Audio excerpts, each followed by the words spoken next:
Oh, okay. Look at that. We live. It went live. Oh, and all this stuff still managed to get in the shot. Cleaning it up because I'm going to be writing a lot. Cute little lesson on 2, 4, 6, 8, 10. That's all you got to know. 2, 4, 6, 8, 10. And then once you get 2, 4, 6, 8, 10, it's 12, 14, 16, 18, 20. Any little kid can do that. Anyway, here's a nice little diagram. This is the Trinity and the opposing forces left and right and so forth. Anyway, we'll get into all of that today. I just got to get this thing started because if I don't get it started, I'm not going to get it started. I have a little folder here. Oh, and I don't have everything open that I'm supposed to have open. And I do have stuff open that I don't want to open. All right. Jeez, see, but like I said, if I didn't get started, I wasn't going to get started. So missed it last week. We got some stuff to do. I'm going to try and cover all of this today. I'm going to cram multiple hours. Let's take a look at this. Here are our show notes for the day. Let's see. Yeah. That's this represents 1, 2, 3, at least 4 hours, 5, 6 hours, 7, 8 hours, probably more than that. There's 3 hours. So where are we at? 11, 12 hours. 13, 14. Here's more hours condensed into one thing that I can count. So 15, 16, 17, 18, 19, 20, 21, 22. So we're looking at about 22 hours I'm going to try and cram into 3 or less, hopefully. It won't be less, but all right. And then I gave you these a long time ago. You got to go back and cycle through a few things, but I made a link and everything to these 300 words. So let's go over a couple of these words. And then we're going to go through some maxims. And then I'm going to put some links over here, and then we're going to be done. Understand that they give us notice constantly. Wow, how come? Let's see if I can. No, that's not going to work. Am I too far away? I'm too far away. That's what it is. All right. But I got all the way over here now. I want to get rid of that. I probably want to get rid of that. But we'll just use this general area. None of this stuff. Oh, great. It's been on there so long that I got to use alcohol to get it off. It has dried. Or I got to use another pen. All right. So fine. Let's just get going. Like I said, if I didn't get started today, I wasn't going to get started. So we'll start off with, let's take something innocuous like Game of Thrones.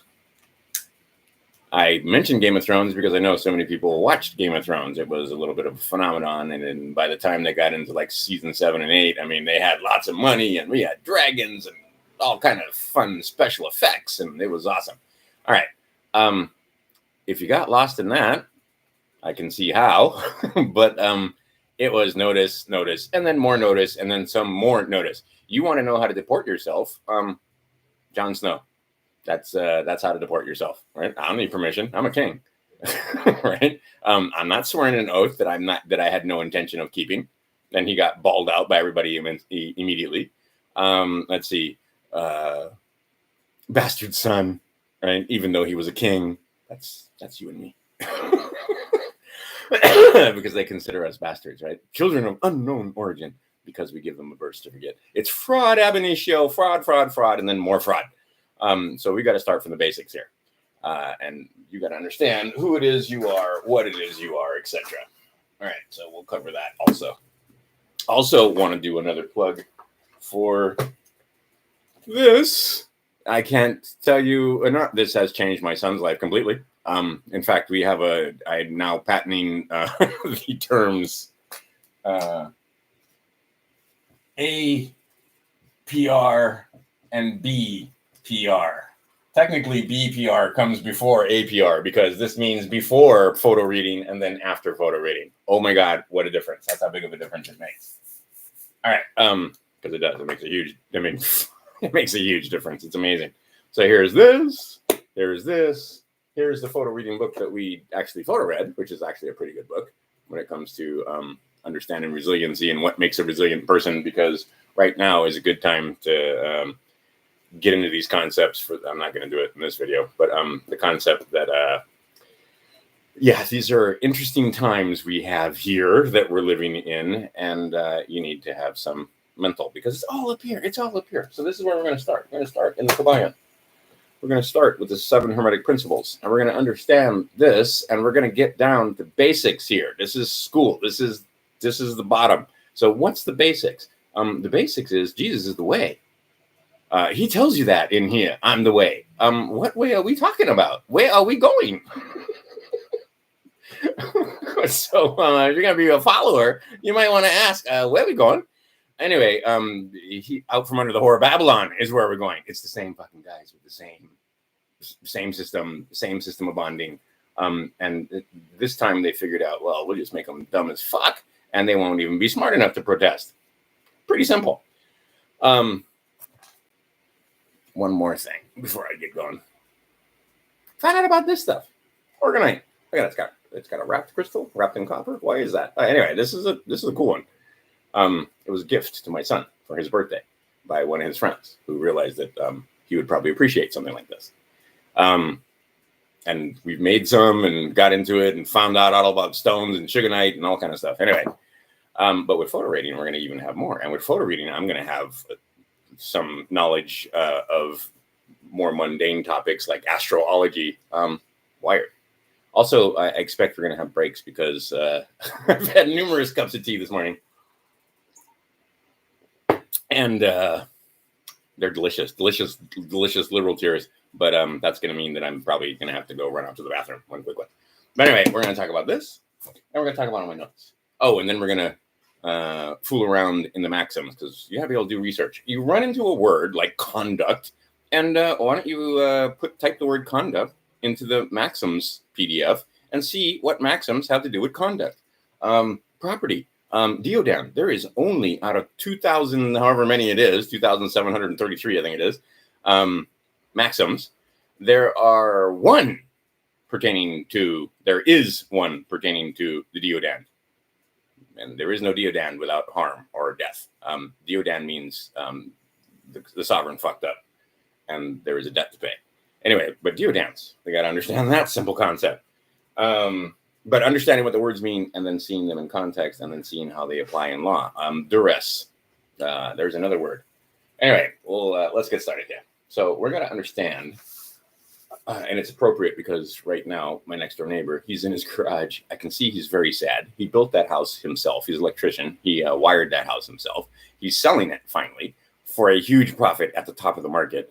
But he's not happy to move. I can tell. But we're moving. Where are you moving? Here. The move takes place in your mind. If you think you're in the county of Maui, you are in the county of Maui.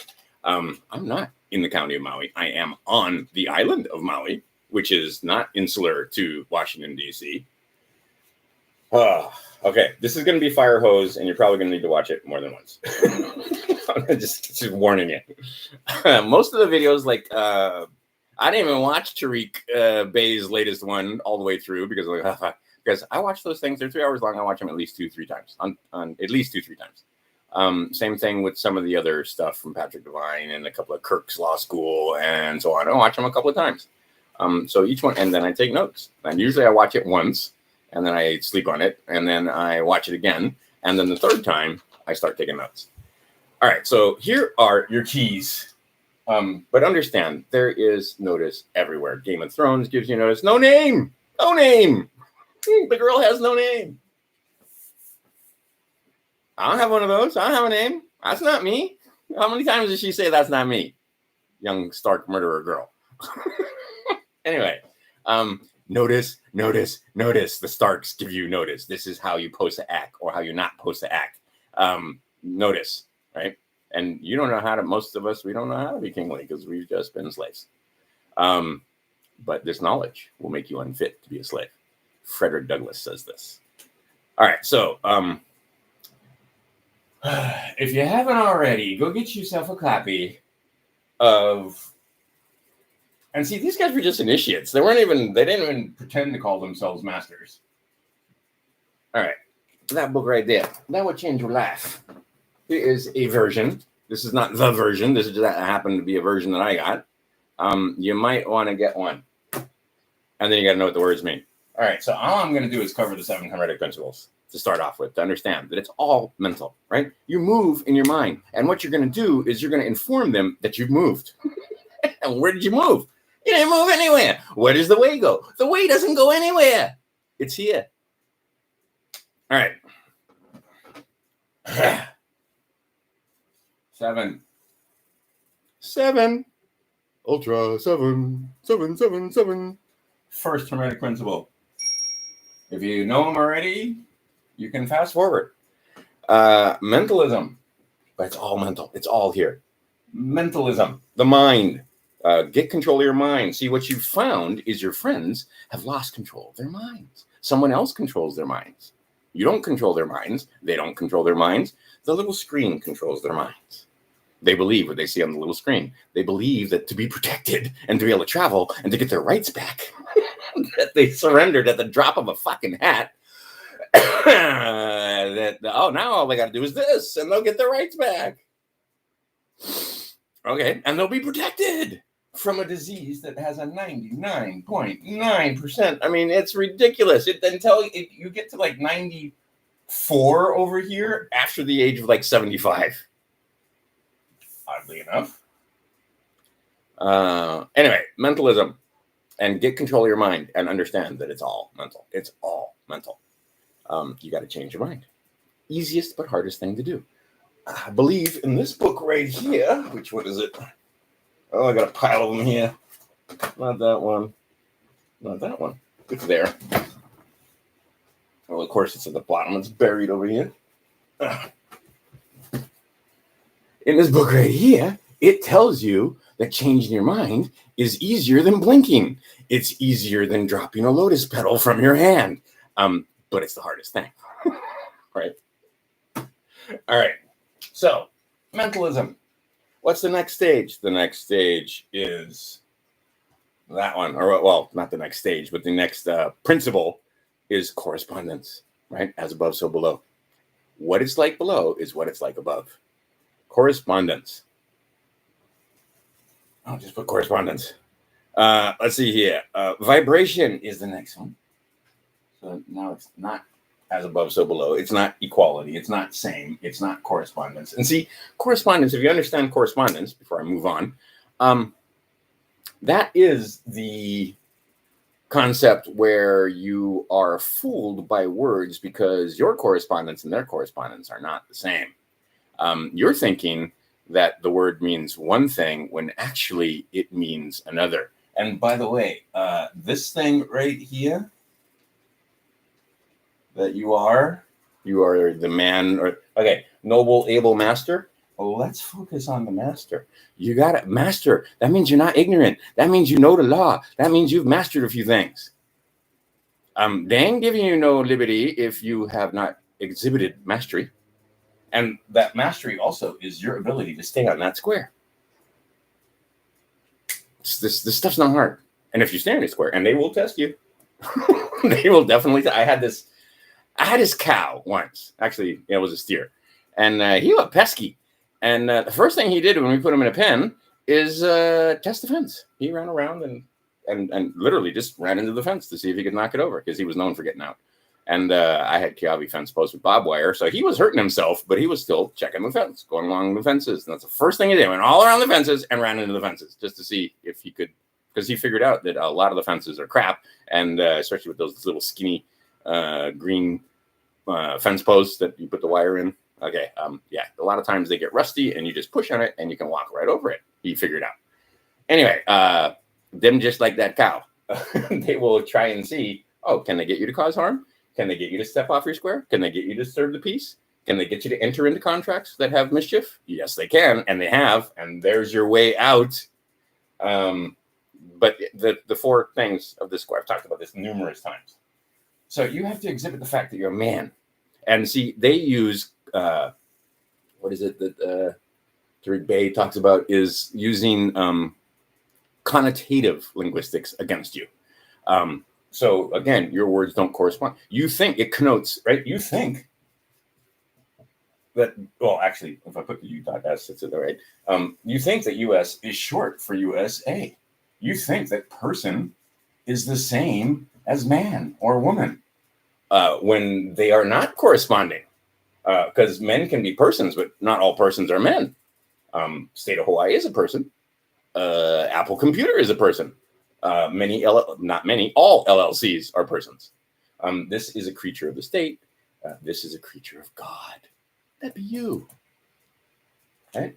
Your rights don't come from the state. Your rights don't come from a constitution. Your rights are secured by a constitution, and they are too numerous for me to go over in the next 3 hours.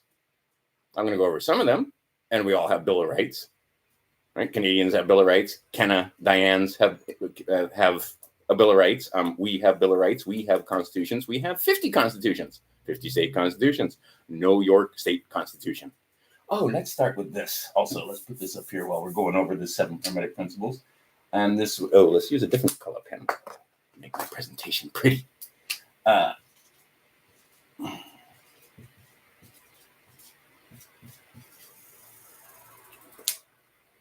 Know your statutes, know your statutes, know your statutes. But don't get lost in the statutes, because there's thousands and thousands of statutes. But you got to know the statutes well enough to get out from underneath the Whore of Babylon.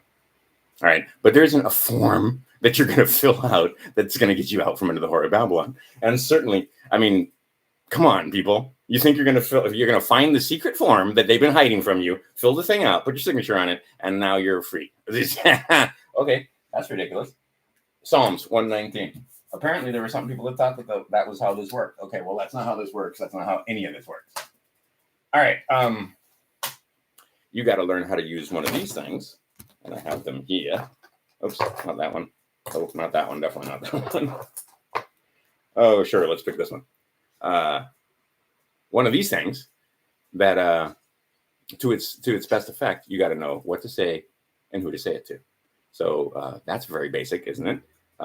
So we're going to start off with figuring out what to say and who to say it to. You're going to have to inform some people that you've moved, that you've figured some things out, that you realize now fraud vitiates all. So you're going to have to learn some words, and we're going to cover this, and I'll cover it again next week. All right. So anyway, next one is vibration. Oops. Okay. The vibe, man. All right. So vibration, all planes vibrate. Everything is vibration, frequency. So you're going to have to know 3, 6, and 9, whether you like it or not. But frequency and vibration, master this one and you will be well on your way. Polarity is the next one.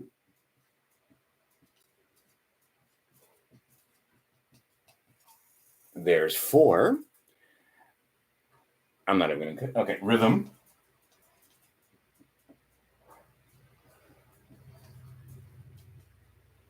What am I doing? Rhythm. That's what I'm doing. Okay. And then cause and effect. C&E. And at last, the one that they're messing with the most. Oops. Opposite. Oh, that's funny. All right. And that's gender. Now, we talked about gender a little bit when we were going over this concept of God. There's the that's the G. That's the generation. That's not just sex. They try to get you off your path with sex and lasciviousness and oh my God, what they do to try and get you to get off from understanding gender. And anyway. The idea being is that that's the genesis. You are the genesis of all the paperwork. There would be not a document if you hadn't been born. So you come here, and they immediately initiate fraud upon you. Ab initio. So we're going to talk about those frauds and how you get out from under those frauds. And see, what they're trying to do is move you into, but understand these principles, is move you from one side to the other. They are private corporations, as we found out. That's why this is called service. They are service corporations that we created. But they are in the private companies, and I can prove it. I've shown you the documents. I've asked them questions in court. I don't have this. This is, see, and my son also, prima facie evidence in front of our faces. Are you a not-for-profit, non-taxable government entity? public government entity, as opposed to a taxable private entity masquerading as a government entity? I prefer not to answer that, was the answer I got from the judge in court. All right. Because she wasn't going to lie on the record. So she didn't say anything. That's another thing in Game of Thrones. And you see it when some of the scenes in there. I've been watching Game of Thrones, and I've been watching Game of Thrones not for all the special effects and not for all the everything that Game of Thrones has, but for the notice. Just like now, I can read to you from Lord of the Rings and tell you about all the notice that's in Lord of the Rings and the story, because that's the one story told in fantasy. How did they back off? How did two little hobbits in the little muggles, us, the little people, back off the spider? Not the son of the spider, not Shelob, not the son of the widows, which is who basically is running the show right now. And look, they tell you the webs are all over the money. Look at those spider webs all over it. Tells you that this comes from the sons of widows. All right, who's the widow? The Black Widow. Shelob, the spider. So with the light of truth and the sword of justice, two little hobbits backed that spider off. In the movies, it was a whole nother thing, but in the book, all right. So understand that you need the light of truth and the sword of justice. And what happened? They thought they beat her, and then she snuck up on him and bit him and carried him away and wrapped him up in the webs, right?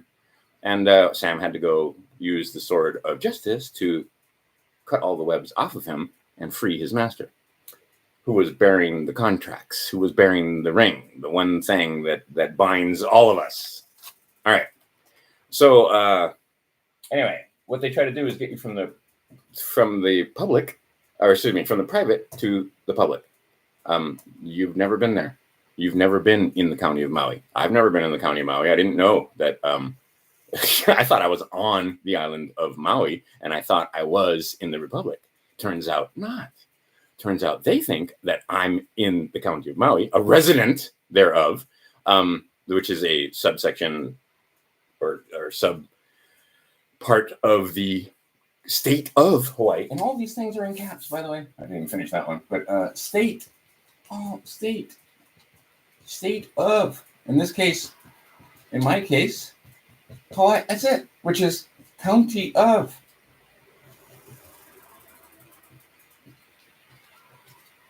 And what's this? This is part of United States. 1, 2, 3. The same thing. Service corporations. Those are supposed to be service corporations. Well, they are service corporations, but the service corporations now suddenly think they can fucking tell us what to do. Because all of us went to sleep and do not stand on our rights and don't let them know that you guys are bound up by this thing called the Constitution. Right? This is how we bind them. This is how we restrain them. The Constitution doesn't restrain us. It restrains them. But not if you know what you're doing. You don't know what you're doing. You can't restrain them with it. You don't know what your rights are. They commit treason right in front of you. You don't ever charge them with treason. Because you don't know what the treason is. Because we've been so dumbed down in slave school. They're not teaching you any of this stuff in slave school. Right? There should be millions of people here interested in this. There's 5. Right? Many are called, the chosen are few. And this is going to take you hours to get through. And if you can't get through it and you don't want to spend the time doing the research, be a slave. It's that simple. You want to be ignorant and free. You want what has never been and what will never be. Sorry. And you should have, and yes, we should have learned this between 5 and 25. Better late than never. My son is learning it as we go. Right? By the time he's 25, he will know what to do. He knows what he needs to do when he turns 18. He knows what he needs to do in that 7 years between 18 and 25. He knows what happens at 21. He knows he's studying this right alongside me. And now he has the benefit of photo reading. So the 20 odd years, well, actually it's been more than that. 1996 is when I first really started getting into this. And then I studied for years before I finally told the IRS to fuck off. But I didn't study well enough to understand that I didn't just need to tell the IRS to fuck off. I needed to tell all of them to fuck off. I'm a man. See, I accidentally stumbled into the fact that I'm not a trader business. The Allegiance is a trader business. My CAP's name, the name that's on my social security card, that's a trade or business. And how did they get that name? Well, fraud is how they got that. How did they get the birth certificate? Fraud, once again, is how they got that. My mom never would have signed that. I knew that woman till the day she died. I was in the room when she died. Okay, I absolutely can tell you that she never would have signed those documents if she knew what the fuck she was signing. That's fraud. Those signatures are null and void. All right, we got to start. I'm going to get ahead of myself here, but you got to understand the 5 W's is what you got to understand. Oh, let's change the pen again. Okay, and it's just all the stuff you've seen on TV. There you go. 5W. Who? What? Who are you? What are you? Where are you? Who are they? What are they? Where are they? All right. You don't know. Well, maybe you do. But if you don't, you better figure it out. All right. And you better figure out how to spell your damn name. And you better figure out which case it should be in. And you better figure, because it doesn't matter. No. Does it matter? Yes. All right. And then you better understand that this the way out.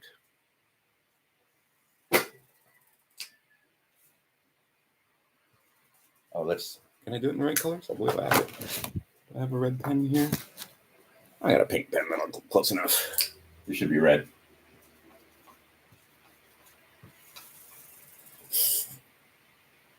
Three loaves.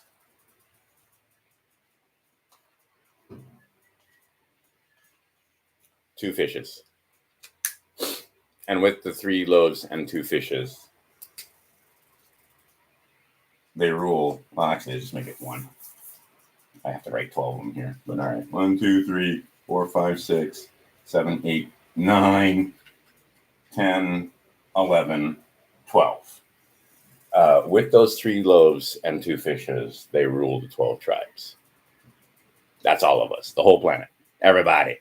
I don't care what tribe you're in. They think they rule you. They think they own you. Okay.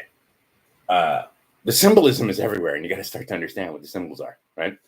We know this as the Triple Crown, the Vatican, the Vatican, City of London, and DC. This is their flag, by the way. Go look their flag. They tell you everything. If you understand Kurt trying to tell me, oh, flag law don't matter. Flag law absolutely fucking matters. You want to tell me what other laws we should ignore? Now, he is absolutely fucking correct when it comes to signing out your warrants and filling out complaints and stuff like that. Flag law pretty much doesn't have, you don't need to know flag law for that. And if you try to walk into court with your own flag, they will fucking eat your lunch. I almost guarantee it, because you don't know enough to be able to walk in there with your own damn flag. All right, so stick to the flags you know. Stick to the colors that you know. And that would be the red, white, and blue without the gold fringe. Understand the... See, I'm not even going to go there. You need to know flag law, but you don't need to know flag law. But the idea being is that if you understood flag law, you'd understand what's going on right now. And you'd understand that it's a show. And you'd understand a lot of things if you understood flag law, but you don't understand flag law. All right.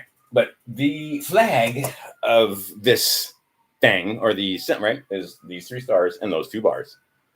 It stands for, this is the edifice of your oppressor. This is us. There is 12 tribes, and I can get into this anyway, the way they sign, and the 12 signs of the zodiac, the number 12, the woman has 12 openings, the man only has 9.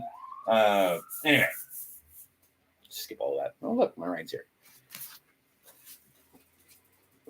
So skip. But then, then you got to understand law. Land, air, water. And then Psalms 119 one more time. Oh, look, he mentioned it again. Maybe you should pay attention. What do it say in Psalms 119? It tells you to learn the statutes, teach the statutes, teach me thy statutes, understand the statutes. What statutes are we going to focus on? Shall we just go through and pick out some statutes? You probably want to go to 28 USC, and you better know the difference between positive law and not positive law, right? Enacted law, law that's been enacted and why that's important, and law that hasn't been enacted. Positive law means that it applies to everybody in the corporation. So it's been enacted and may actually have application to you. And there's another word you need to know, application. They tricked you. They tricked us. You had to apply. They didn't fill out the forms for you. Somebody applied. Somebody made a signature, but those signatures are fraud. Fraud vitiates everything because you thought that you were signing one thing and it turns out you were signing another. Therefore, I suggest you go back and look at Contract Law for Dummies. And then you need to understand, all right, I'm going someplace with this. It boils down to freedom of choice and you being able to express your masculinity, that toxic masculinity. Your will is a masculine principle. Submission is a feminine principle. All right, you need the two. You got to know when to exercise your will and when it's right. Know when to hold them, know when to fold them. All right, and then understand no trust in this country. But let's get to some of this. 46 USC 573. Might want to look that up. Should I write them down?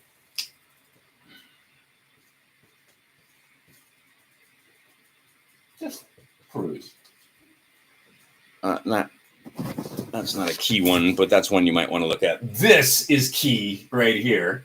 28 USC 1746 section 1.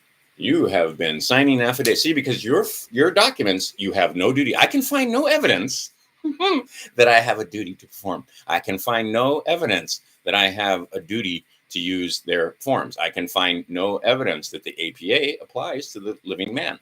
Oh, I was going to go over this. We'll go over maybe tomorrow. I have a court case where a Moor got his ass handed in court because he didn't stand. He wasn't making being a Moor doesn't mean dick. Being a man means everything. Oh, guess what? Being a Christian, again, doesn't mean dick. Being a Muslim, being a Jew, you're a man. Okay, all of those things are men. Okay, so you're going to stand on the fact that you're living flesh and blood who has certain rights and immunities that were given to him, me, you, by God. Not by constitutions and not by other men.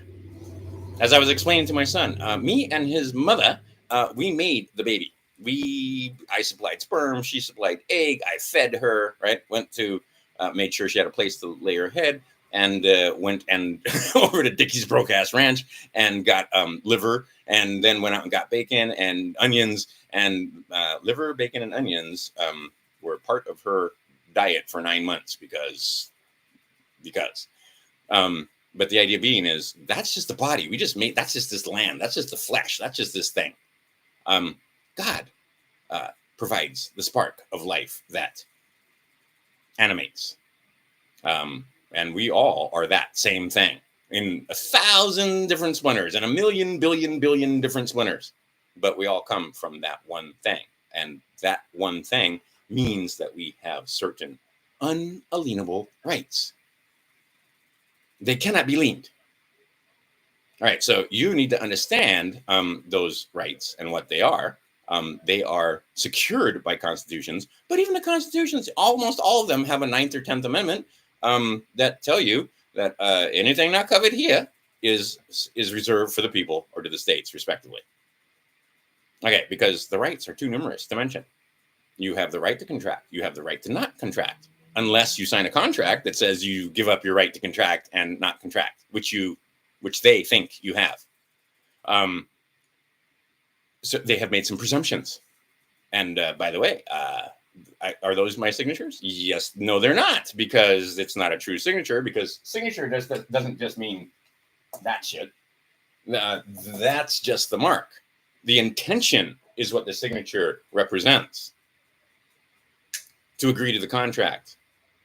Okay, but before you can agree to the contract, there should be no fraudulent concealment. There should be no fraudulent disclosure. There should be full disclosure, no concealment. But no, they concealed the fact from you that this was a private service corporation and that you were basically becoming chattel property when you got that. And you look up that. What is chattel? What is property? 2 huge words.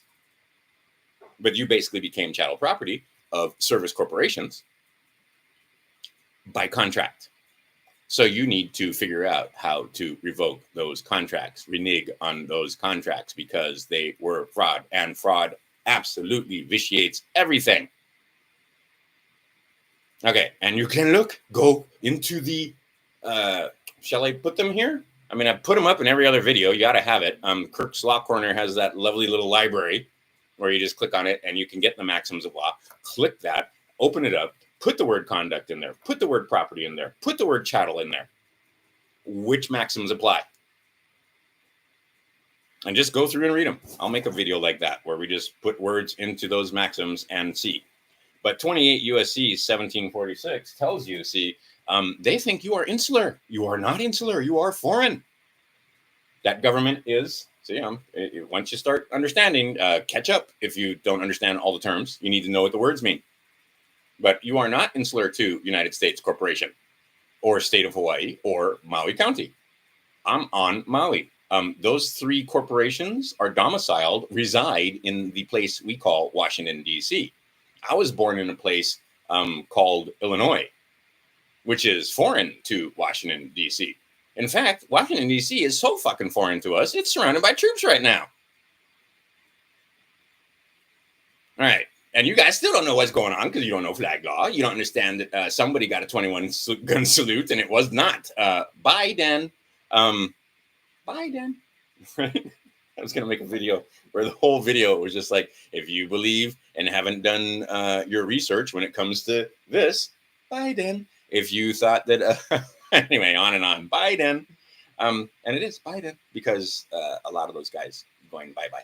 But anyway, you need to understand what the words mean. You need to understand the 5 W's, who you are, what you are, where you are, what you're dealing with, who they are, what they are, where they are.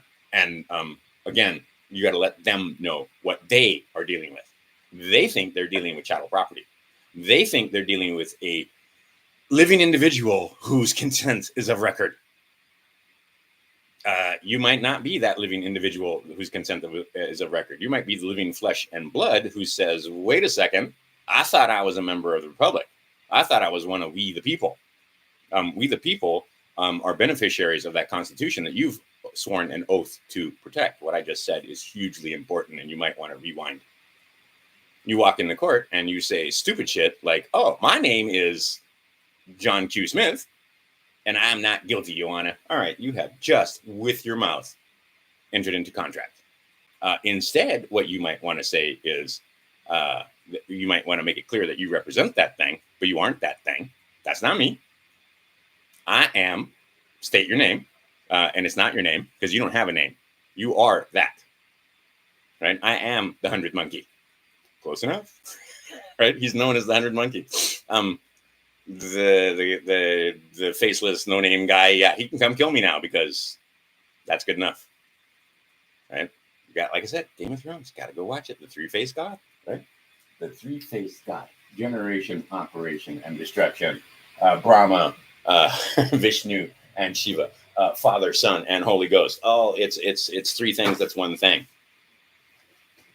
Okay. We were going over statutes.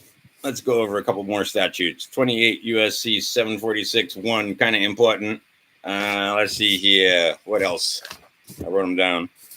Oh my. Not going there. Not going to go there. Oh, you might go read the Social Security Act.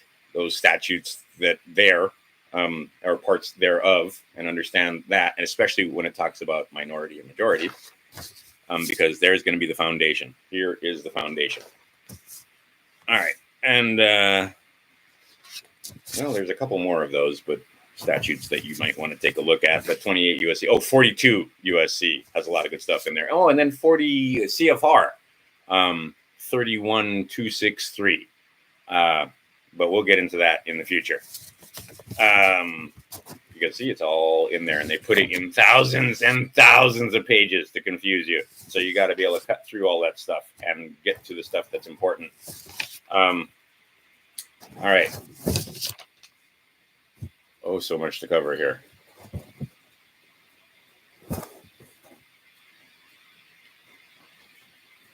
Oh, dear. All right, so let's start with this one right here. See, and I very quickly I know where I'm at because see, this one has all the bricks on the bottom. That's your foundation. All right. So What is your foundation? Your foundation is the fact that you were not of the age of majority when they entered you into these contracts. Your mommy did it for you, and your dad was considered not to be You are the bastard child, Jon Snow, even though you are the Diane. You are the divine. You are the spark of life is in you, or we wouldn't be having this conversation. I have been around many, many dead bodies in my life. They're not there. The body is there. The spark of life, the thing that comes from the God, the thing that gives you your unalienable rights, the thing that you are standing or animates, that thing is a very nebulous thing, but it's not there when you're dead. When you're alive, it is. So while you are living, you express your will. All right. And the way you express your will is by making certain declarations and statements. And then you give them the opportunity 3 times, Passover, right? 1, 2, 3. And on the 3rd day, you will rise. You will go and put the corporate person to death, and you will come back out the other side in 3 days. It's not 3 days. That's a metaphor. After 3 notifications, you will be the living man. And then don't go back there. Okay. So you have freedom of choice. Go look up Devo. You want notice? Devo, 1980, freedom of choice. Go look at that video. The aliens are telling you, our alien ant farm masters are telling you that what you got is freedom of choice. What you want is freedom from choice. Most of your friends, as you can tell, want to be told what to do and when to do it. They want a government that tells them everything. They want the mind control. So they submitted to the mind control. Government, the control of mind. Okay, so what you got to do is control your own mind. First Hermetic principle. And you're going to move from person to man. You're going to move from being a resident of to being a member of the people, we the people that lives on the land. Okay, and then you're going to be subject to the common law, not the admiralty law. But if they want to do admiralty, you're good with that because you should know enough about admiralty to know that it doesn't apply because you follow the tenets that are prescribed here by your Lord and Master, the Christ Jesus, who shows you the way out. You can be a Jew. You can be a Muslim. 1/3 of the information is contained in this book. All right. But the idea is the Christ Jesus, he told you, okay, so book of Luke, you might want to read Luke. You might want to read Psalms. You might want to have some understanding of Revelations. You might want to read Hosea. You might want to read Ruth. You might want to read the whole fucking thing. It's going to take you some time. Okay, but this is your way out.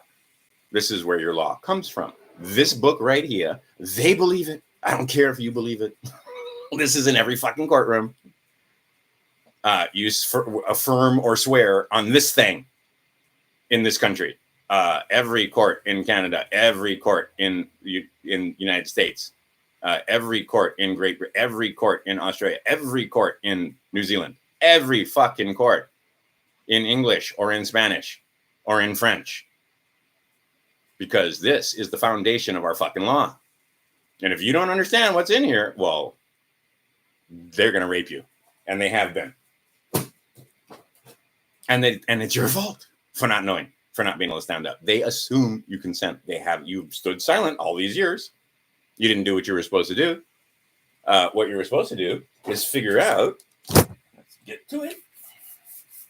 Shoot, that's the least of it, actually. That's just anyway, know your statutes. The ones I mentioned and didn't write down, probably a little more important. 42, for example. But then understand which ones are positive and which ones are not positive. 28 USC is not positive law. It applies to a certain class of people. How do you become one of those certain class of people? You have to apply. So maybe you want to learn the word application and apply and form. Because what you're going to do is fill out a form and apply. And when you apply, when you have made out the application, you become U.S. person. And now you have surrendered rights. You have surrendered. All right. The feminine principle, submission. You submit to their authority. Okay. No, you want to express your will, masculine principle. And your will, and in this case, political will, I don't think you want to be a man without a country. I don't think you want to be a sovereign. You are sovereign, but you're sovereign with me, and you're sovereign with a bunch of other people, the people. And among all of us, the king had, in fact, ceded his sovereignty to us, but we have no subjects, but we are subject to none. Just like the king, right? When he says, I'm going to take my armies and I'm going to do this and that, and Danny says, no, you're not. And he goes, I beg your pardon. I'm a king. I don't need your permission. All right. So you need to know how to act. You don't know how to act. Right? And the Christians, they want you to be better than you know how to be, better than you want to be. Okay. So let's talk about the very, very basic foundation. And the basic foundation is that if you go read your contract Law for Dummies or any contract book, minors can only enter into voidable contracts. What kind of contracts are there? There are void contracts. In other words, they're no good. There are voidable contracts, right? And then there are enforceable contracts, and then there are unenforceable contracts. What is, and you should know the conditions for each. But let's just work on this one right here, which is voidable. Minors can only enter into voidable contracts. In other words, they have to be voidable. They cannot be absolute. And when they turn 18, you either affirm the contract, you didn't, or you deny the contract. You didn't do that either. So they assume that you're still a minor. I don't care if you are 50 or not. To them, you are the infant. And because you didn't tell them different. And they assume you're consenting. So everybody that grew a plant and is sitting in prison, you consented to that, according to them, because you didn't know better. You didn't know how to stand on your rights. You didn't inform anybody that you were a man, not a person. In fact, you have all kinds of documents that say you are a U.S. person. I have all kinds of documents that say I'm a U.S. person. I signed them in ignorance. Those signatures are void. I wasn't given full disclosure. I didn't know that I was going to be subject to, instead of immune to, all the freaking ridiculous amounts of codes and regulations that they've written for those 50 states that apply in every other state. You get married in Hawaii, you still good in New York. You get married in Florida, you still good in Wisconsin. They recognize those statutes, and the state interlopes. So yeah, you can take a look at, but the statutes apply, or do they? If you want diplomatic immunity, in other words, that you want to stand on your right as a man or a woman, and that you are one of the people that the Constitution is talking about, that gives you, and you are a beneficiary of that Constitution, and you demand and invoke all your rights, immunities, and privileges. And that's not even the whole list. I should write that down. But see, you never intended to become the property of another. It was not your intention. You didn't want to become chattel property. You didn't intend to waive your inalienable rights. That was not your intention. So your signature is void. That contract is fraud. You need to know the language well enough to explain to them, and you and me to you. And like I said, I got hours of video to watch today. After I get done with this, I'm probably going to watch another, I don't know, at least 5-8 hours. And then I got a photo reading class that I want to do. Again, see, because I did photo reading. Oh my God, crazy results. And because I got the seminar that I went to recorded. So I got to watch that. That's hours. I got no time for football. I got no time for, well, it's Saturday, but I don't, ain't no games on anyway. But I mean, I got no time for if I'm watching Game of Thrones, I'm watching it because I'm and I wrote that down. I wrote a couple more of them down. Ones that it's constant notice. I'll find them here. It's in this information. But anyway, there's a couple more shows on Netflix and HBO where it's just notice after. One's a vampire story. What happens after 3 times? One's I can't remember. Anyway, there's a couple of shows that it's basically nonstop notice. Game of Thrones was nonstop notice, but it's in metaphor and simile, and there's dragons, and there's what's the dragon represent, and there's all kind of great stuff, and there's the undead, and there's the ice. I mean, frick, that was awesome. Constant notice. All right. But the bottom line is here. So the foundational understanding is about age of majority. So you better find out what statutes have to do with minority and majority. And guess what? It's going to be USC 5, and it's going to be Social Security Administration, and it's going to be 31 CFR, and talking about your bonds and so forth. Oh, we'll get to that. I'm going to have to show you how to, you got to set up a new Treasury Direct account just like I did. And then you're going to have to figure out how to move stuff around. But anyway, that's a whole other animal for a whole nother thing. And who gives a fuck about the money if you're not free?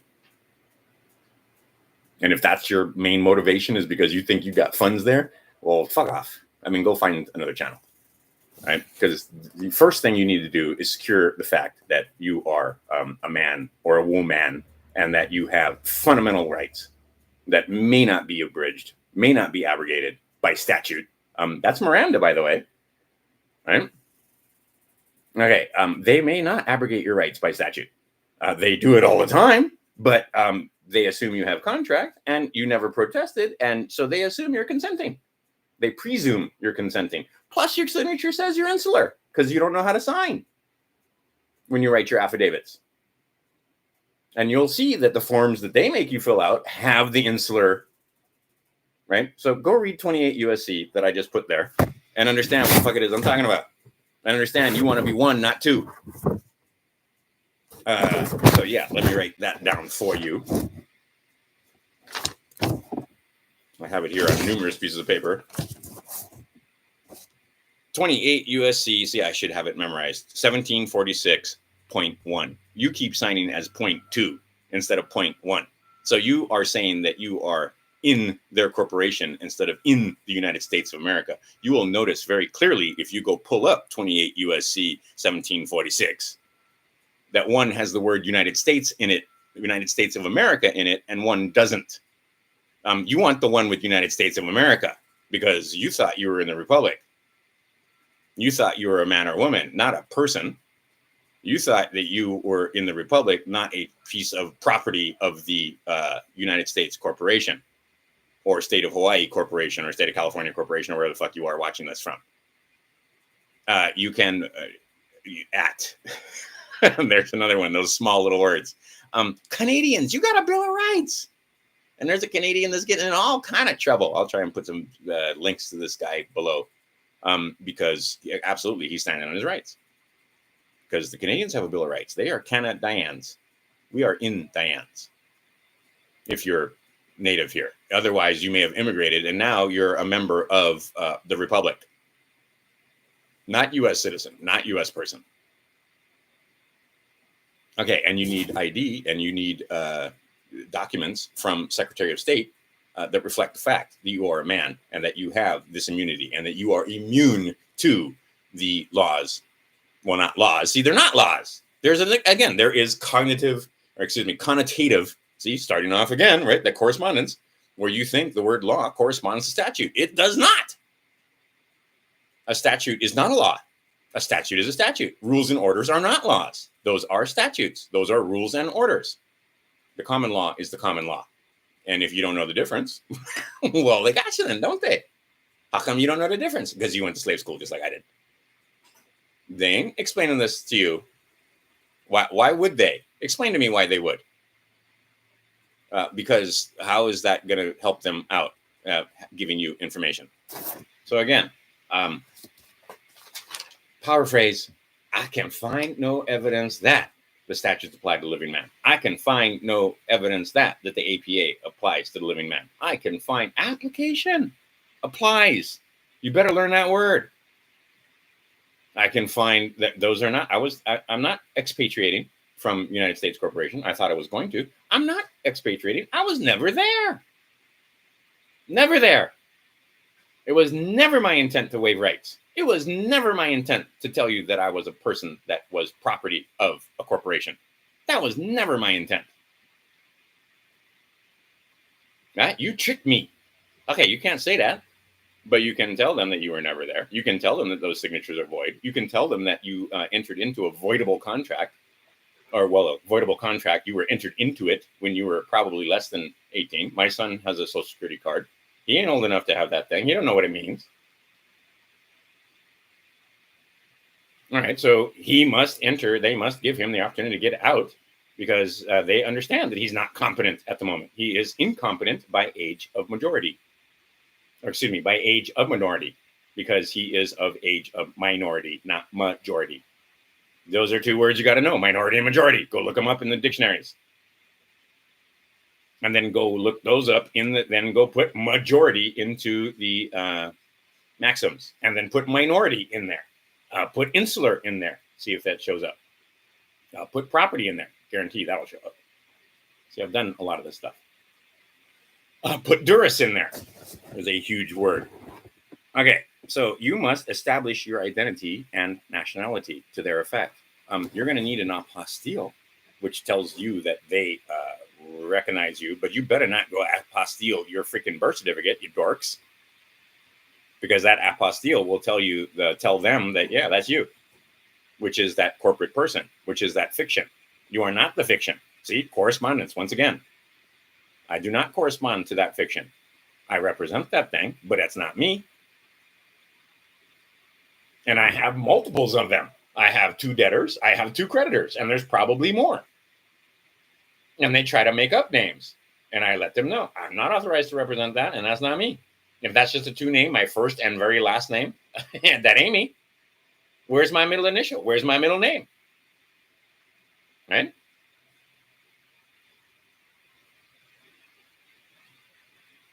You are welcome. Right? We got to know this stuff and then pay it forward. Right? Don't try to pay me back. Pay it forward. The way you pay me back is letting other people know. Okay. And then you need to understand the word absolute. You are absolutely immune. Okay. But not if you got contracts.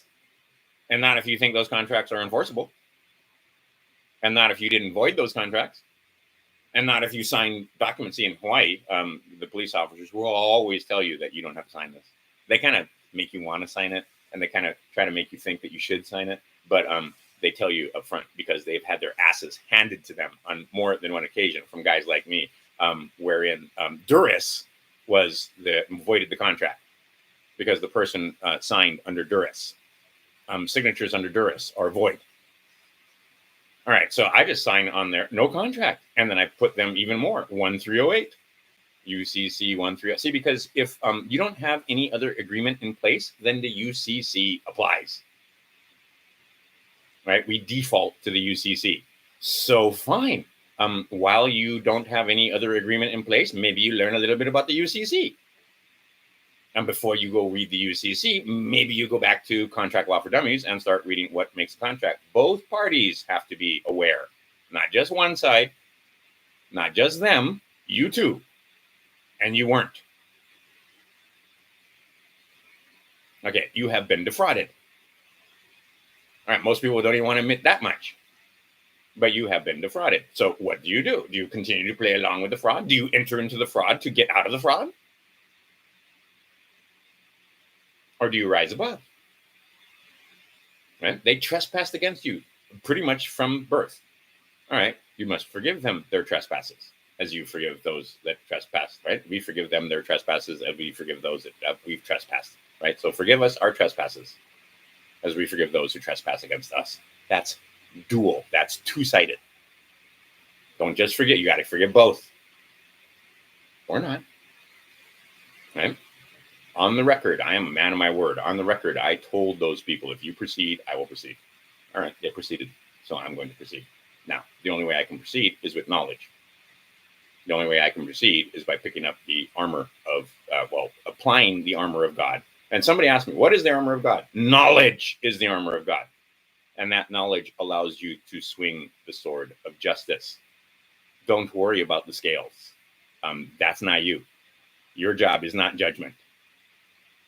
Your job is to stay on your square. Keep them on their squares. Keep them honest. Bind them down with words, not with guns and bullets.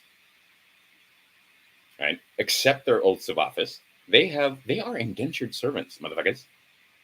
They make you think that the servant is mastered, but no, they are indentured to that constitution for however long, and they have a consideration. They get paid. for however long their oath of office lasts. Some judges, it's a lifetime. Some of them, it's 4 years, or maybe it's 2 years, or maybe it's however long they're, whatever position they're in. But they have oaths of office. Those oaths of office are to uphold and protect the constitutions of the states. So you better read your state constitution and apply the tenets that are given to you. Right? Again, those constitutions didn't give you a fucking thing. They secured it. You already had the rights. You're already a man. You're already a woman. You have to apply to become a person. A U.S. person. People in China are not U.S. persons. They can apply. I know a woman who just proudly told me that she has applied and now she has U.S. citizenship. She's not a citizen of the United States of America. She's a citizen of the United States Corporation. That's exactly where she don't want to be. And I tried to explain it to her and she did anyway. Go. All right. So, shall we get back to that? Yes. Conduct. See, you've been conducting yourself in such fashion as they presume that you are a consenting individual. So you better change your conduct. Now, see, and this is what you want to do. You want to put your remedy in place before you make use of any kind of authentications, right? So, or wait a minute, let's do it this way. You want to put your remedy in place before you make the use of your rights to travel, the use of your, right? Because you have the ultimate, unlimited, absolute right to locomotion. And that's reflected in our laws. That's reflected in the maxims, right? No one may keep a man from going to the sea. Go look that one up. But the idea being is that put your remedies in place. Let them know ahead of time. Put your documents in ahead of time so that you're not in the rain, in the dark, with a man with a gun trying to explain why it is whatever the fuck, right? You should be immune. And if he's not, fine. Write your tickets, do whatever you have to do, and then you can go explain it later. No need to fight on the side of the road.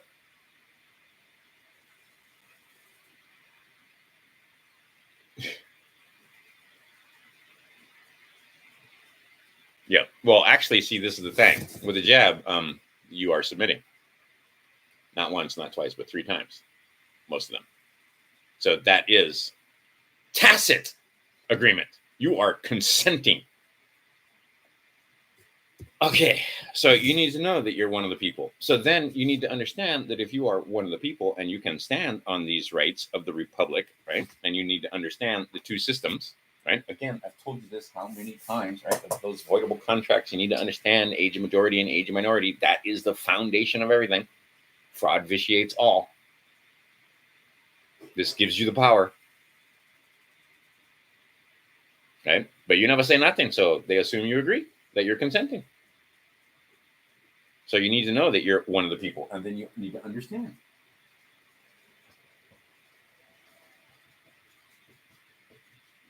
I have no evidence that they have personal jurisdiction over me. And okay, that's the other thing. In your first letter, when you write those things, the no evidence, and make your declarations and statements and tell them that I am A1, by the way. Right? Why am I A1? I ain't steak sauce. What I am, though, geez, is one of the originals. I was born on the land in a place called Illinois. My father was born on the land in a place called New York. His father was born on the land in a place called Alabama. His father was born on the land in a place called Alabama. And going back and back and back because they were part of a plantation there because we lost and became enslaved. But before that, we were free men. And we were here. I didn't get over here on a slave ship. My ancestors didn't get over here on a slave ship. I didn't immigrate. I can go back at least 7 generations or more. And after 7 generations, I am an original. I am in Diane. Okay, maybe not all of you are in Diane, but I bet you a lot of you guys are at least 2-3 generations here. All right, so that makes you native. That makes you an American. That makes you a man or a woman of the land. You had to apply to become part of United States Corporation.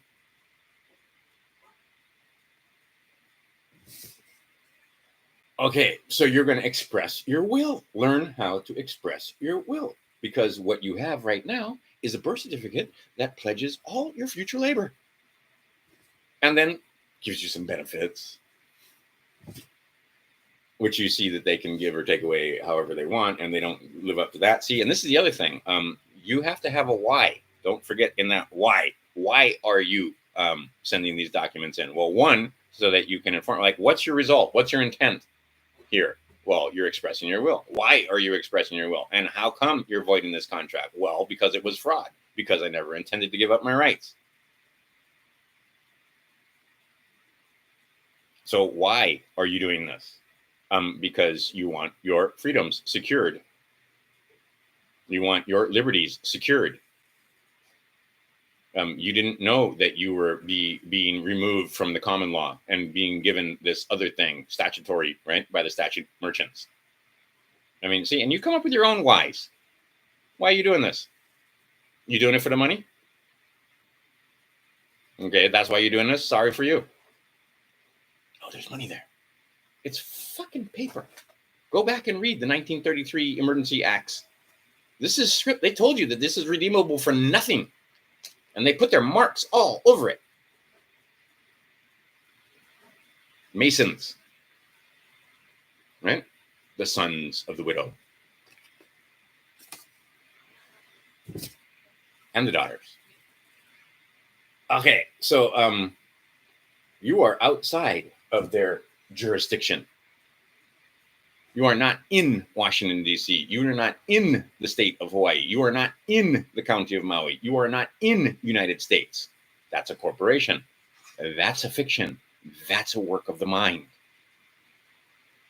Okay, I am a work of the mind, but I am also here physically. I'm not acting. I'm not wearing a mask.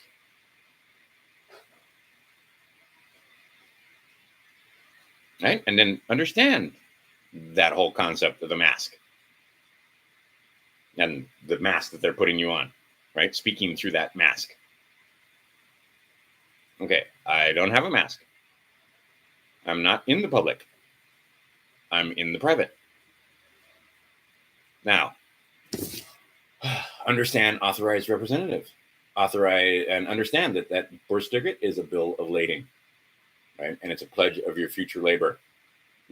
That is the vessel that is on the Sea of Commerce, right? And that is the story of the Jesus coming off the land, walking across the water, calming the seas while he did so, and getting his jackass disciples off the boat where they were and bringing them back onto the land. Oh, it's a miracle. No, this is the way.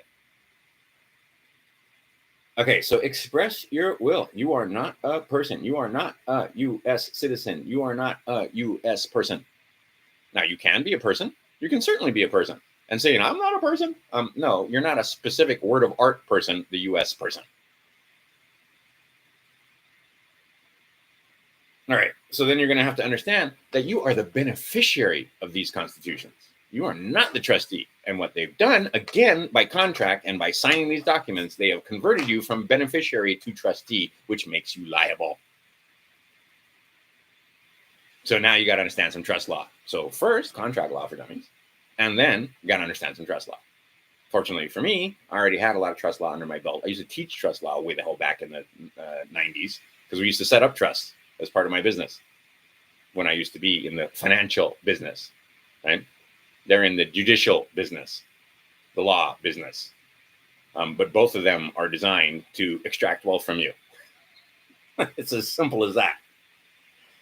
And when I figured out that I was on the side of the guys that were extracting wealth, I quit. And that was pretty fucking comfortable, but it was just pieces of paper. All right. So understand contracts, understand diplomacy, and understand that USC 26 has nothing to do with diplomacy. Okay. So there are two systems. You know about one system. You're going to have to learn about the second system. You are deep in the first system. You want to learn that there are two systems. You see this. This is why the current events that are going on right now are going on the way they are, because all of those people are in the private. And then they're putting on the play in the public to let you know what happened. But most of what happens has already happened. right? Philip didn't just pass. They announced his passing on the 9th. And all those nines, and I won't even get into it, 369. But I mean, when you start understanding death, they were saying, "Oh, we killed this motherfucker. We killed him dead. He ain't coming back." You don't get to avoid the process anymore.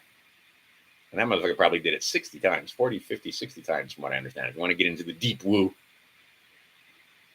right, the ability to incarnate with memory, and anyway, we'll skip all over that because that's just crazy talk. But the bottom line is, you need to understand what the hell is going on here. And if you understood what was going on, you'd understand that many things happened in the private, and now they're explaining it to you in the public. Because most of those people, most of those players that you think, most of those actors, most of those politicians and actors that are putting on the show in front of you and doing this whole play for you, they're in a different system than you are.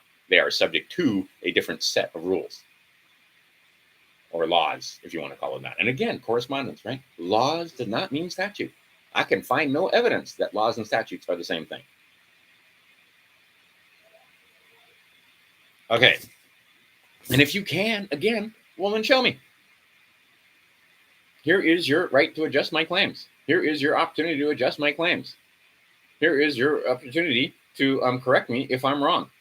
Here is your opportunity to tell me that you did not commit fraud against my person. Here is your opportunity to figure out, explain to me how it is you created joinder between a fictional entity, a piece of paper, right? A trader business name. And you claim that I don't own that. You created that for me. I'm authorized to represent it, but that's your baby, not my baby. Right? I know who I am, and that's not me. I don't have a name. I am not a trader business. See, I'll let the IRS know this, that I wasn't a trader business, that I was a man. Oh, they had to back off right there. I did it by accident. I didn't know. Now I know. Now I know why everything changed when I wrote that one letter. I didn't understand at the time. I was confused. Just like you confused. Because you think that you are not one of the people. You think, and then they confuse you even more. You're a sovereign. You are sovereign, but sovereignty does not lie in the person. It lies in the people. It's plural. All of us are sovereign. We are subject to none, but we have no subjects. Okay, but if you sign that that away, and you did, and your parents did it for you, and then you affirmed it, and then you applied, then you took that social security card and that birth certificate, and you applied for driver's licenses and passports and all kind of stuff, documents and paperwork, because you were thinking that that's what you needed to be able to express your will and travel. Wait a minute, you don't need any of that stuff to travel. Your right of locomotion is absolute. Oh, but they have changed all of that, haven't they? Because you try to cross try to cross any border without a piece of paper. Right? You ain't good enough anymore. There was a time when you could travel anywhere at any time on this planet, pretty much using the vehicles of the day, ships or horse and carriage or a horse or a bicycle or whatever. You don't need a license to locomote. They may not sell your rights back to you. Oh, yes, they can, because you signed a contract that says they can.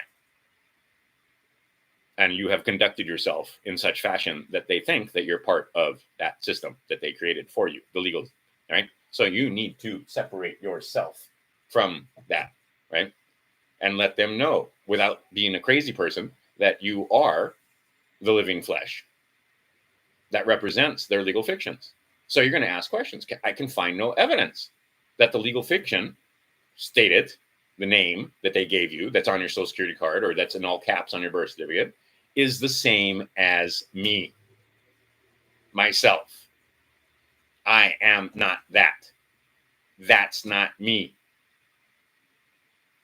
That's all you're doing. Why is this some kind of crazy talk? You guys so fucking chicken shit that you can't even stand up for yourself and say, express your will, your political will, and say that I'm a man. Really? Okay. This is too much for you. So instead, and I got people asking me fucking over and over again, can we count on your gun? How about we count on these things? Oops. Where's my purple crayon? Oh, there's a good one. Right? This color. Why? Not because, I mean, black is fine. But you know what? When I'm got a sheaf of papers like this, and they're copies, I got a box of them over there that, you know, I'm starting to get the green cards back and so forth and so on. The original document as opposed to the copy. Well, it's really easy when I can look at the piece of paper and see it's blue ink. Well, then that's not the copy, is it? And then you got to know how to endorse the thing. And then you got to know how to, right, you got to put some ink on that paper. And then you got to be able to raise a seal. Father, Son, and Holy Ghost. These are right there. Your signature, right? The ink, the actual ink. The seal, right? Signed, sealed, delivered. All right. And then what's the third thing is the print there. Right? And where are you signing? On the right-hand side, not on the left-hand side. You the creditor, you the master, you not the slave, you not the debtor, right? So I saw this one document with Donald Trump's name on the left-hand side, and I knew the thing was false just by looking at that much. Didn't need to read the document.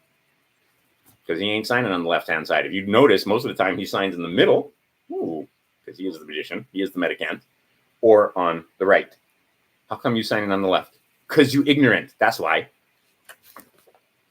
All right, let's see here. So you need to inform them that you are outside their insular jurisdiction and that you don't consent and that you never intended to lien your unalienable rights and that you never intended, right? That was not your intent. Therefore, that signature is void. Not to mention the fact that you were a minor when all these contracts were set up, that Social Security card most of the time, and your birth certificate were created when you were a minor. Therefore, they must be voidable contracts because any contract with a minor must be voidable. That ain't up for grabs. There is no adjudication. That is stare decisis on this planet. There is no Japanese person or Chinese person or Russian person that can get a notary until they're 18 years of age. In some places, 21, depending on where you're at. But minors, by our definitions, if you look up our law, that's under the age of 18. 18 years, counting from the minute you were born. Okay, so 18, kind of, two nines. 18. 1 and 8 is 9. 3, 6, 9. Okay, 3. How many times you got to tell them? 3 times. How many times did Dorothy have to click her heels? 3 times. How many names did the assassin give her? 3. But he had to know the names. Right? A girl has no name. A man has no name. A boy has no name. Right? Now, a man can authorize and represent a name, a trade or business name, but that ain't you. But they will try to make joinder between you and that name, especially when you walk in the court, because they're trying to get you to say that you are that name. No, you're authorized to represent that name, and you are one of the people. I'm going to repeat this over and over again. If I repeat it repeatedly more than once, maybe you pay attention to the fact that it might be something important. Wait a minute, he said that 3 times. I'll write that down. Oh, what do we got over here? Yep, there you go.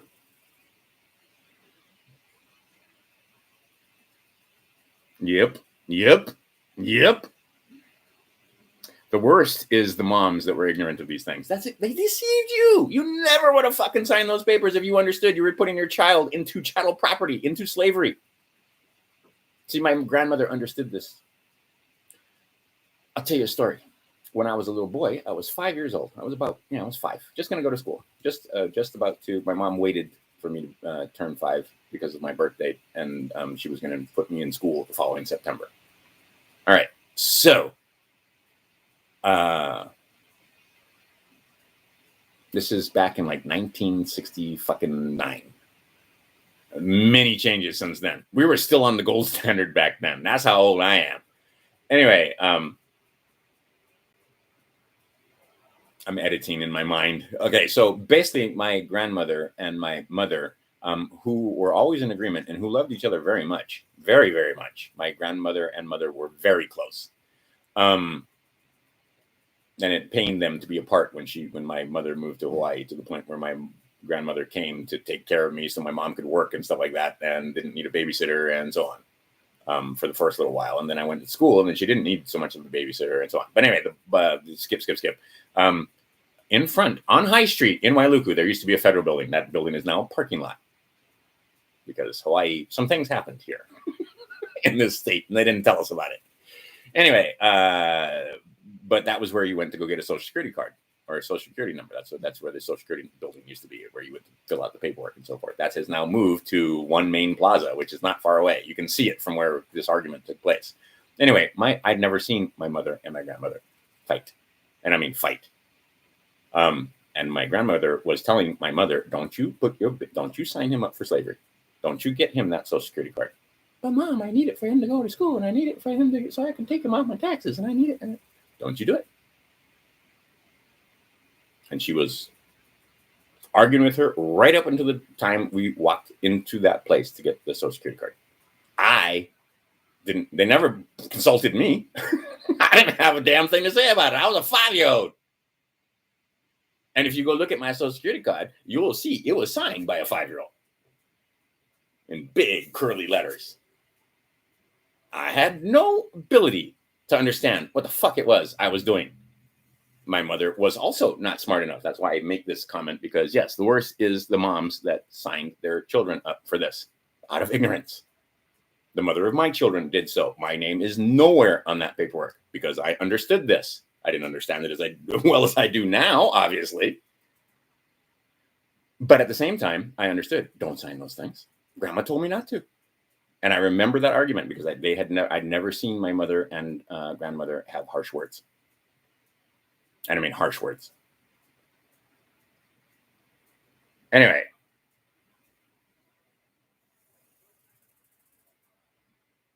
There you go. You got to. Off subject. Excellent. Got the sulfur. Do it. And then get this stuff. Your next step. It's just more sulfur. Just a different kind of sulfur. Caution. Super strong. You need drops of it. Right? And apply to skin. Great for muscle pains and all kind of stuff. All right. Back to the thing. I'm just reading the side notes. We're taking a little break here. May need to take more of a break because I'm going to have to go to the bathroom here. I told you I drank lots of tea this morning. I wasn't going to get through, so we're going to have a short pause. But anyway, they consider you a volunteer. And what do we know about equity and aiding a volunteer? Equity does not aid a volunteer. So you got to let them know you ain't volunteering anymore. In fact, you never volunteered because you were tricked. It was deceit. It was fraud. And fraud vitiates everything ab initio from the very beginning. All right. So now you just got to put paperwork in and tell them these things. Why is this hard? You've moved. Where did you move? Here. Okay, so you're just informing them that you moved. I moved, right? Have you ever sent a notice to your credit card companies? I moved. Have you ever moved in your life? Same thing. You got to inform some people that you moved. You might want to inform the old electric company. Turn off the power. I'm not there anymore. I need a new account. I've moved to this other house. Or maybe it's the same account, but it's a different address that you're going to deliver this electricity to. Hi, I've moved. I'm not paying for trash at that house anymore to collect my trash. Isn't it great? You just put your trash on the curb. Somebody comes and gets it. We're smart. We'd recycle it and put it into multiple bins. And here's your aluminum, and here's your plastic, and here's your stuff for the landfill, and here's your organic waste, and here's your matter. Right? But no, we're not smart enough for that. But anyway, for a small fee, you put it all in one bin, and they'll come and take it for you. You might want to let them know if you moved, not to right. In Idaho, it's a full-on racket up there. It cracks me up. Anyway, but they were trying to make it so I couldn't get out of the contract. I'm just like, all right, fine. We're going to put in your credit report. Go ahead. Okay. Anyway, it's not your signature because it was never your intent, and you are subject to non-disclosure, fraudulent concealment, right? I am one of the people of Illinois State, for example, right, where I was born. The Illinois State, right? I am one of the people of the Illinois State Republic, right? Or I am one of the people of the Republic. We stand over that service corporation. They're supposed to serve us. They are now assuming that they are our masters because you have entered into contracts with them. Because you did not reserve, because you didn't know about UCC 1308. But I got a stamp. I don't have it here. But I'm not a Johnny-come-lately. I can stamp their documents. So I don't even have to write down UCC 1308 without prejudice. What do those words mean? What is that section about? That says, I ain't contracting. We have no contract. Right? Because they cannot act upon you without contract. So they are going to presume that you have contract. They presume that they can stop you on the side of the road because in the democracy, in the other system, probable cause, your stickers, your license plate, whatever, they could stop you. And then I demand that you show them some form of identification. Do you need an identification to exercise your right to travel? Technically, no, but yes, because the man's going to want to see something. And what you're going to do is tell your Secretary of State that you want to document, that you want some identification with your picture on it. That's not right. Is that you? No, that's a picture of her. That's my favorite line because that's exactly it. That ain't you. That's a picture of you. That's not you. That's your ID. That's not you. That's a plastic card that has some of your information on it, but that's not you. Because they're going to say, is this you? And you're going to say, no, that's my identification. Where are you? I'm standing here on the land. Where do you live? I live wherever I stand.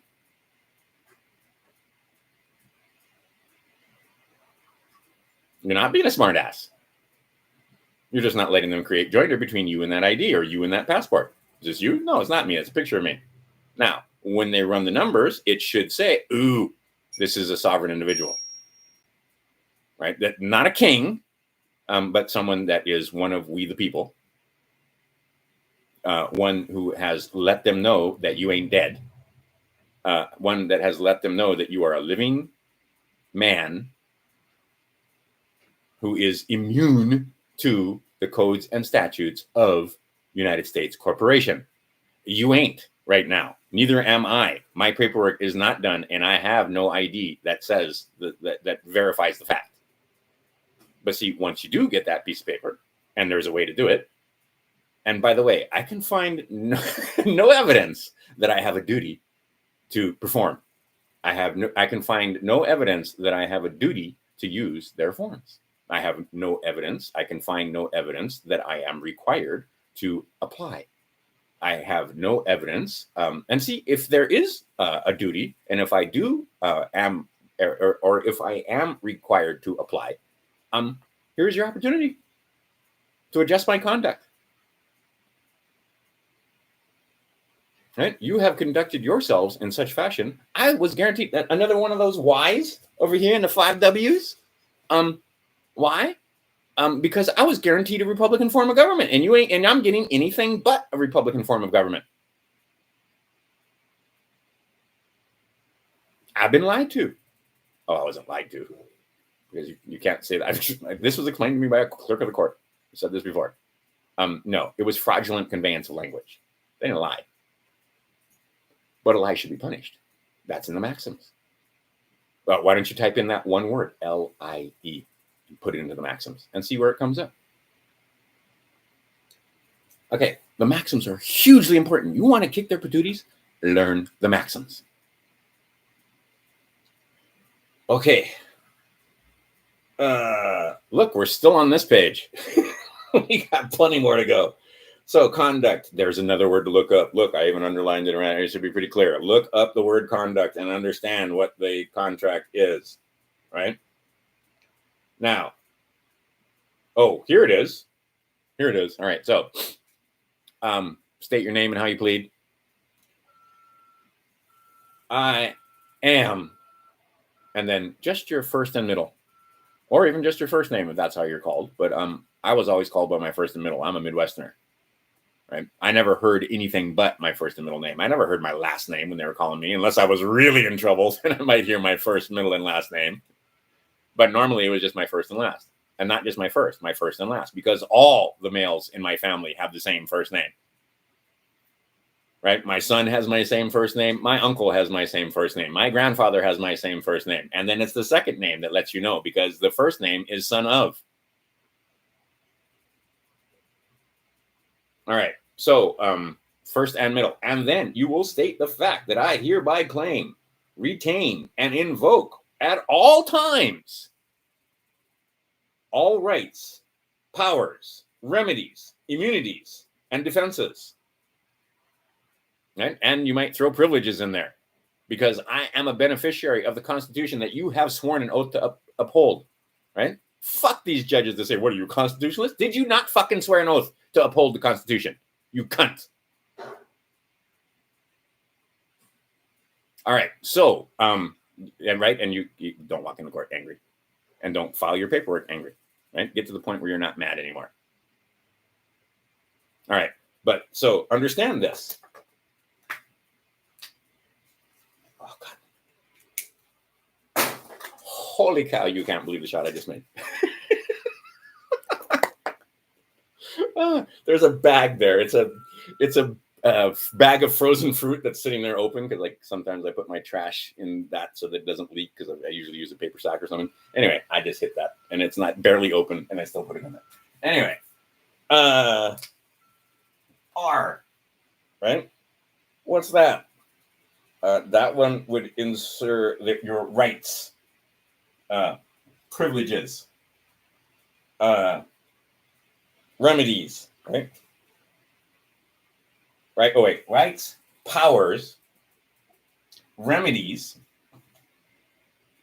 immunities. There's the huge one. Rather important, that. And defenses. Also rather important, right? You are putting on the armor of God, motherfuckers, right now. And you put on that armor and they can't touch you. Knowledge is your armor, right? This is ever so much. Oops, not that one. Ooh, this one, really important. Notice the color. You only want to use that sparingly, so that they take special notice when you use the red ink. This one, and I can't find my purple crayon again. Last time, oh, this is black ink, always good. And then, there's blue. Oh, there it is. Most of my documents are written in this color. They know it's me. And they come in a jacket like this. They know it's me. Okay, so rights. Let's go over them again. Rights, powers, remedies, immunities, and defenses. Can you remember that much? Right, you're invoking your constitutional rights. Go look that up. That's in these documents. What are constitutional rights? The Constitution didn't give you rights. Those constitutional rights are the ones, the rights that are absolutely, that Bill of Rights, that are absolutely explaining the maxims, right? The fundamental laws that you have at your disposal as laws that govern you, the common law. And that Constitution secures those inalienable rights. Unalienable rights. They may not be liened. Inalienable rights. They may not be alienated from you. Okay. So your signature is your intent. It's not just the mark. So those signatures were voided because it was never your intent to give up your rights. Okay. So you need to activate and assert. Let's see here.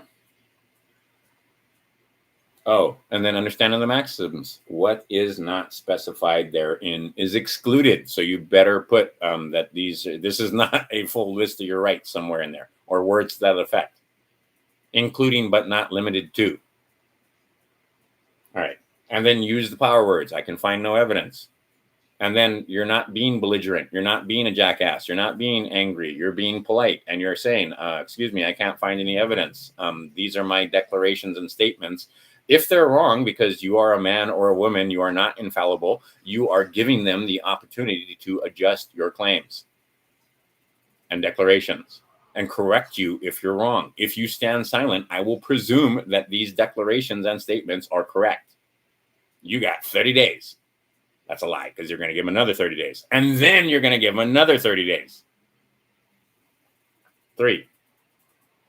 Right? Crucifixion, the day of rest, and resurrection. So you got to send it to them 3 times. Not just once. So you put your remedies in place ahead of time.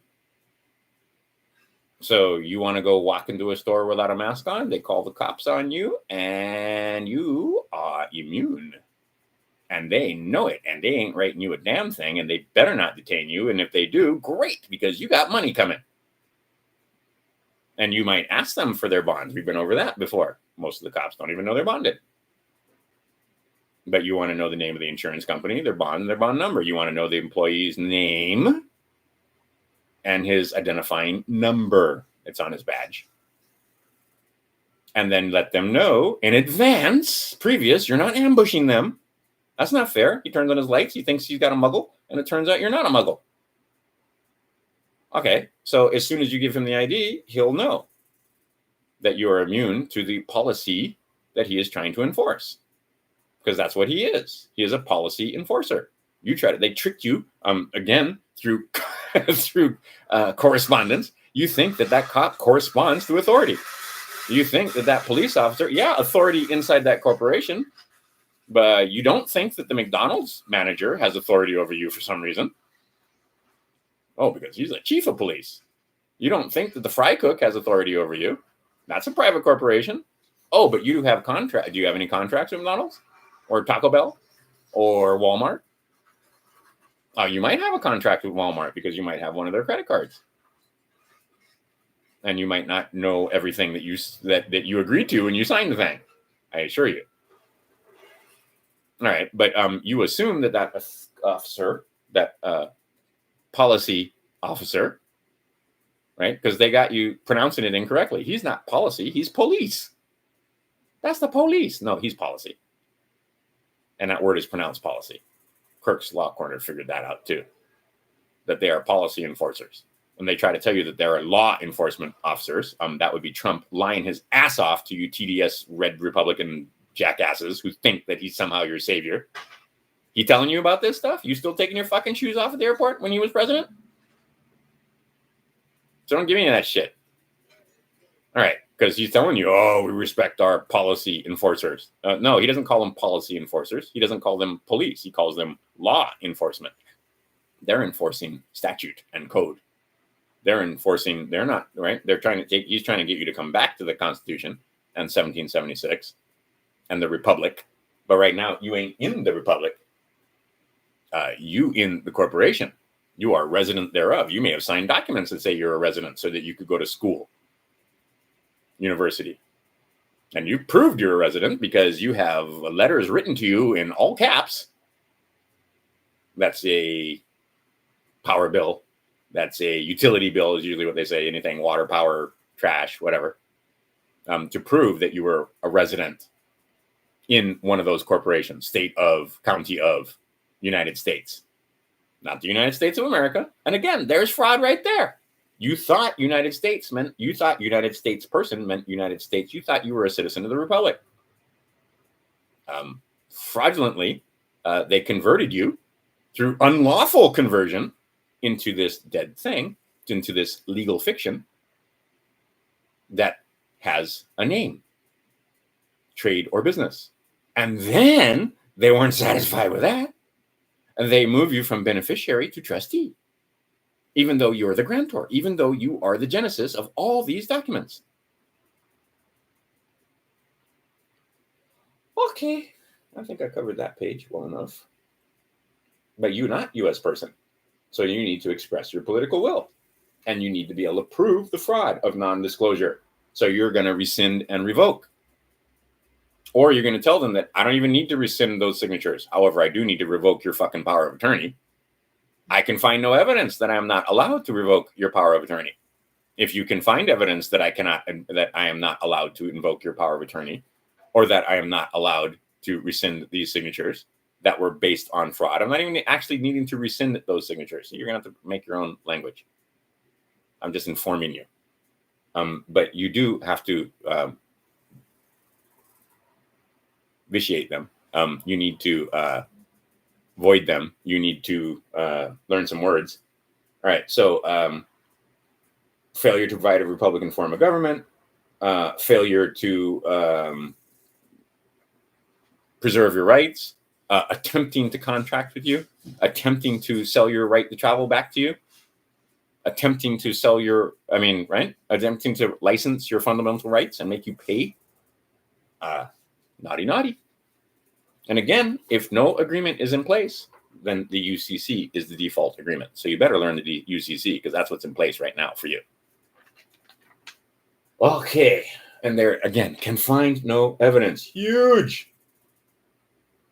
Let's see here. Let's not do that. Let's see, this is the thing. You're going to have to start reading and doing, right? Etymology. Can you see how huge etymology is? Really, really, right? You got to start knowing the words. And sometimes syllable by syllable, looking up the etymology.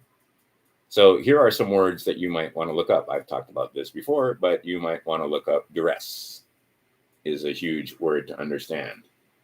You might want to understand the word absent. I can find no evidence that you can do such and such absent my consent. I can find no evidence that I consented to this. I can find, right? Because absent contract, they can't do anything. With contract, they can do everything. So you must figure out what contracts you have. And they've obfuscated that to the point where it's difficult. Okay. And then don't throw the baby out with the bathwater. Don't rip up those birth certificates and the Social Security. There's money there. It's not money. There's currency there. There's not even that. There's debits and credits there. So you might want to have your estate. You need an exchequer, and you might want to go through probate for your estate, or you might want to have your estate settled, or you might have it rent, whatever you want to do. But you need to get to the point where you understand. And I told you there's a lady in DC who's waiting for you, Caesar.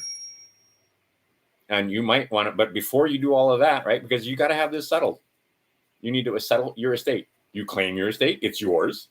And now you need to have it settled because you have this whole other thing, all these legal fictions that they've created and all these bonds and paperwork and all kind of accounts and shit, some of which may be unknown to you that you need to have settled. And then you need to give them all the documents that they need to help settle your estate, which is your Social Security card, the number on the front, the number in the back. If you don't have a new Social Security card, one of my Social Security cards is so old that it doesn't even have the account number on the back.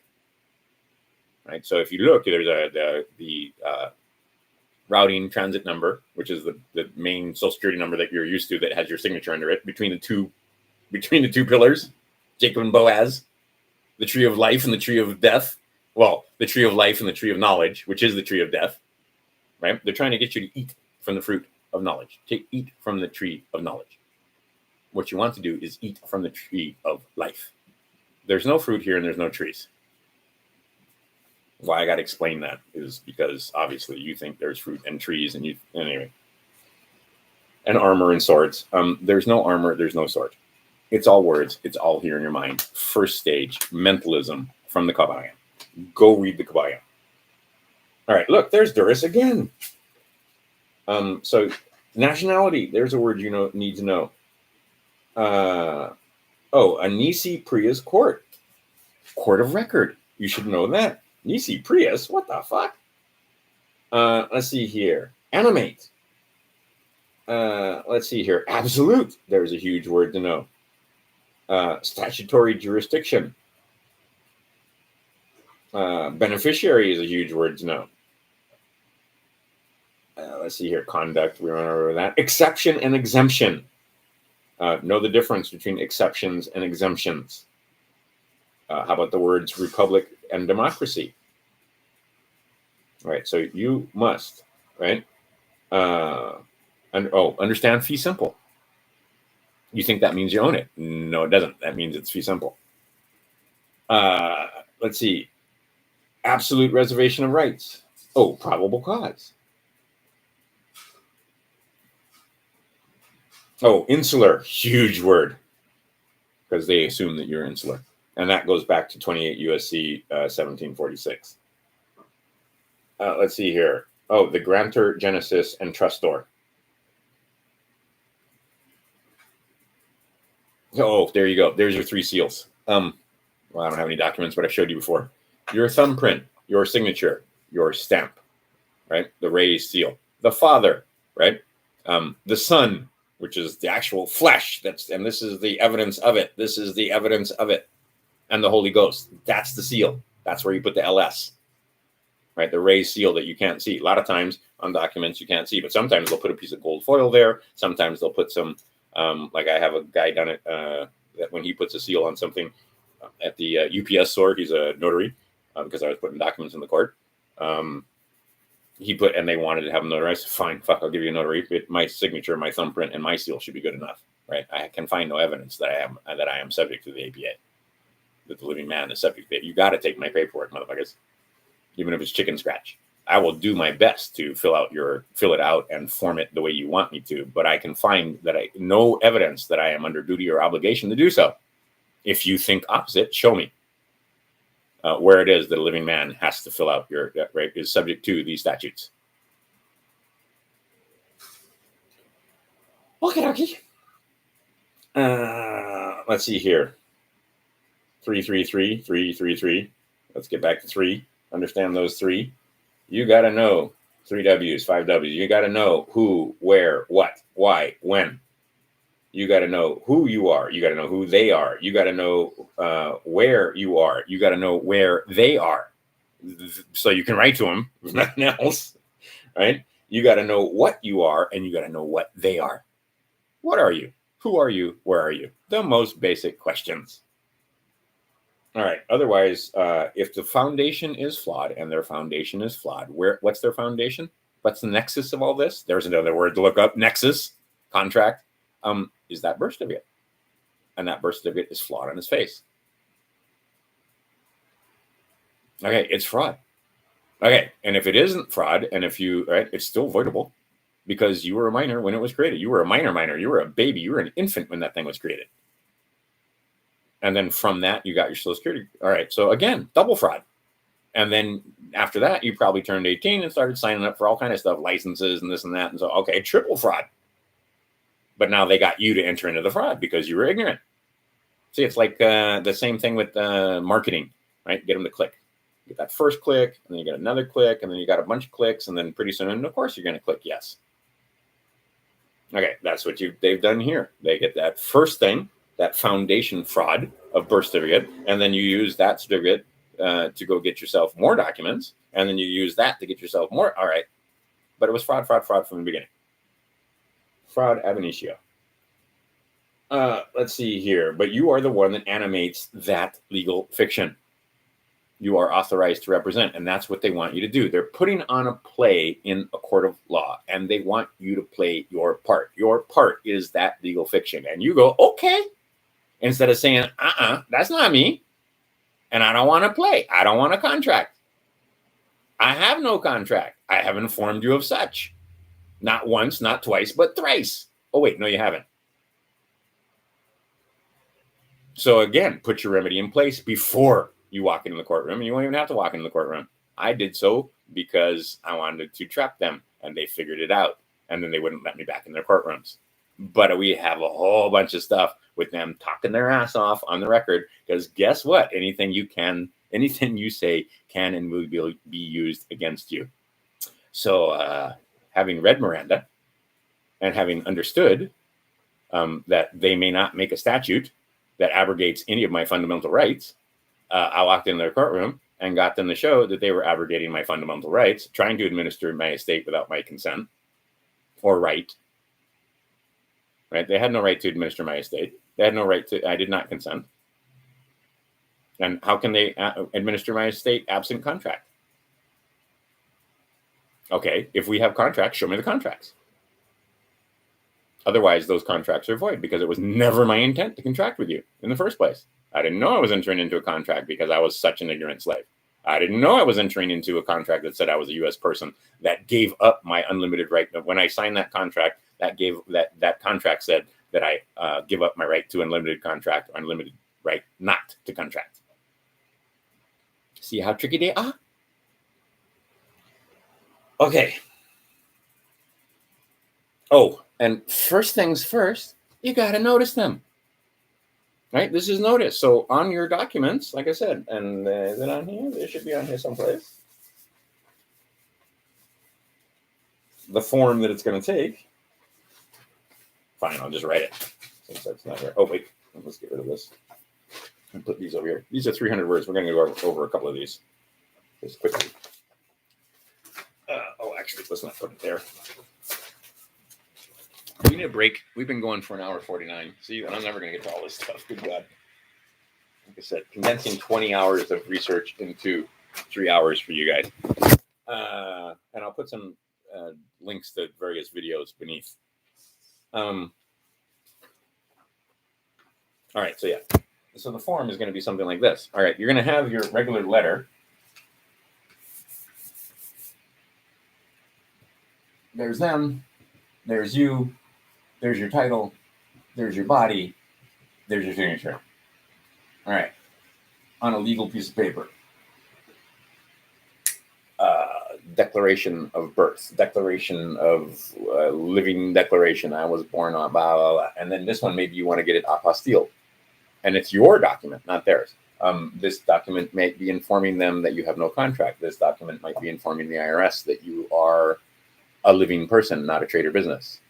That you have no evidence that you are not the living person, and that you have anything that you have no evidence that the all caps name, and just write it there, or the all four names that you have, or whatever, that's you, and that you're not authorized to represent them. Anyway, you need to inform the IRS that you're living, right? And that they need to change your record, right? Because by law, know your statute, Psalms 119, they are supposed to keep correct records. So you might want to send them a document that says correction of record on it. Or you just might want to tell them that you might take this document and use it to correct the record. The record should state that you are a living man, a living woman, that you are not a U.S. person. And if you are a U.S. person, because, okay, you can't prove a negative, but you can prove a positive. So if you say that I am a U.S. person, that's on you. Prove that I'm a U.S. person. And prove that it was my intent, which they can't do, to be a U.S. person when I put these signatures down.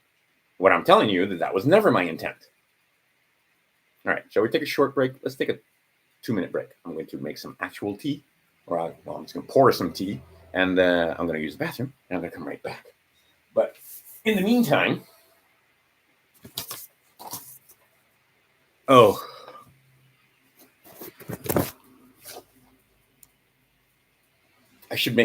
I should put some video over here for you to watch.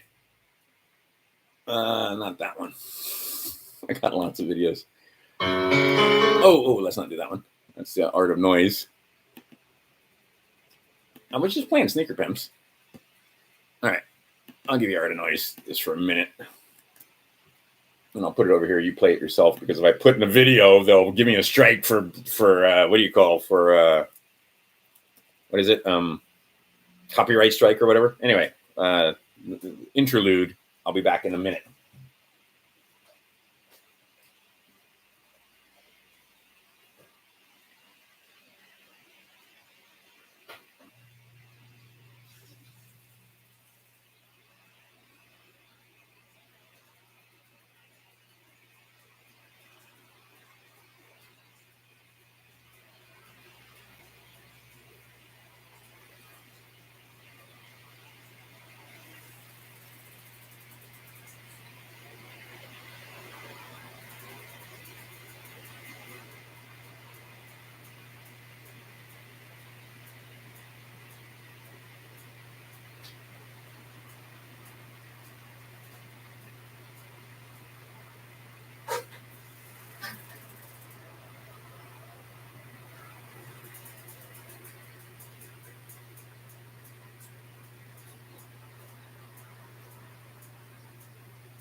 Okay. I have returned. All righty.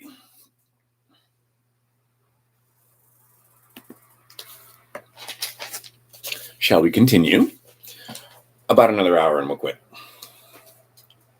Okay. Because you can only absorb so much. And this is also for me, because this basically is just activating, if you understand, the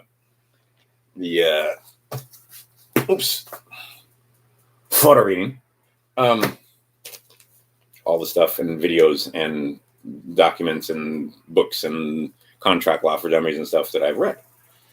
Let's see here.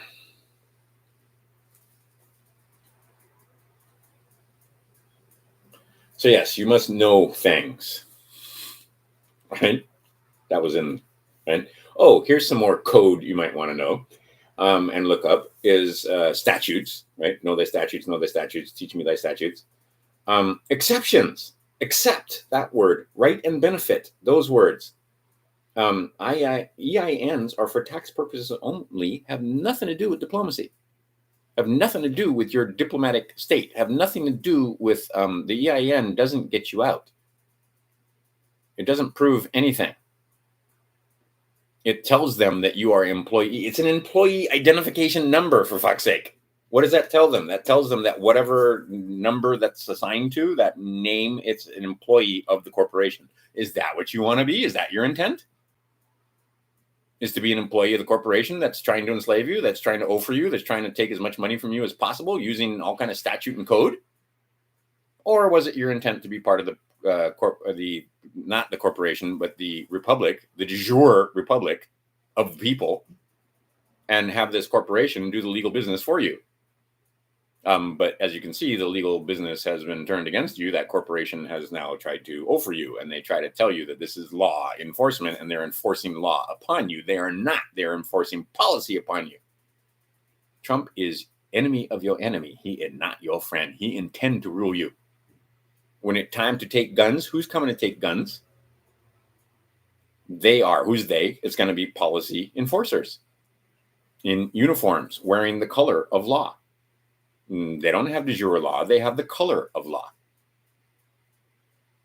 And they have oaths of office, and they hold offices. There's a word you should look up. They animate that office. They act as an officer.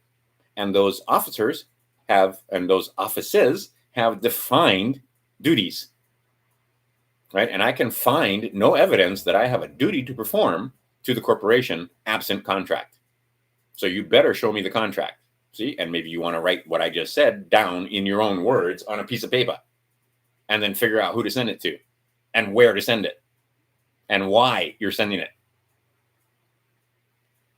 Okay. See, and when you say I don't understand, that means several things. That can also mean I don't agree. That can also mean a lot of different things. But understand what that means. Okay, so 501c3 and then 508c1. I'll repeat that. That's USC 26 or 26 USC 501c3. There's them fucking with you and your churches and trying to get your churches to offer for them. 508c1 is the other one. Okay. So the Department of State, the Secretary of State, these are some people that you might want to talk to, right? And so, again, when you walk into court, no plea, you're going to invoke your will and tell them who you are and where you are. You're going to express your will. Oh, and this is the other thing. They got like 17 enumerated powers. That's it. So go search those 17 enumerated powers. What are the 17 enumerated powers of government? Most of them aren't what you think. And a lot of it has to do with ports and shipping and trade and raising taxes and stuff. Let's see here. Oh, soil. There's a word you should know. You were born on the soil. So outside or inside? Maybe you should know about licenses and permits. Look up those words. What is that? Let them know that you're making a special appearance. If ever you do show up, one of the first things out of your mouth should be you're making a special appearance, that you're appearing specially, not generally, specifically to take care of this matter. Right? And then you invoke that rights, powers, immunities, defenses, etc. Okay. And you might say something like, I am, Joe Smith, authorized representative of John Q. Smith, the debtor. But you could say, I am Joe Smith, authorized representative of the debtor, who's called, whoever they called, whatever name they called, or whatever name that's on that piece of paper. One of we, the people, beneficiary of the Constitution for the United States of America, and of U.S., which is United States, and state of Hawaii, right? So benefit of the constitutions for USA and U.S., right? That corporation, and state of Hawaii. All right. I reserve and invoke all rights, immunities, exemptions, privileges, and exceptions afforded to me, right? Okay, so there's that. There's and then I can find no evidence. And there should be at least 8 different things in there that you can't find evidence for. Let's see. I can find no evidence that you are allowed to use me, myself, I, as surety. There's another huge word to look up, surety, because they try to use you as surety. You're not surety. But if you are chattel of the corporation, you are the surety which they're talking about, and you have been consenting and you have remained silent. So how do they know that you're not part of the surety? Right? The full faith and credit of the United States. That's you. Was that your intent? Okay, so surety for any corporate debt absent my consent. All right, so that I can find no evidence of any nexus between man and corporate United States, right? I can't find any evidence of a nexus. What's the contract? What's the right, duty, or obligation upon which you're relying?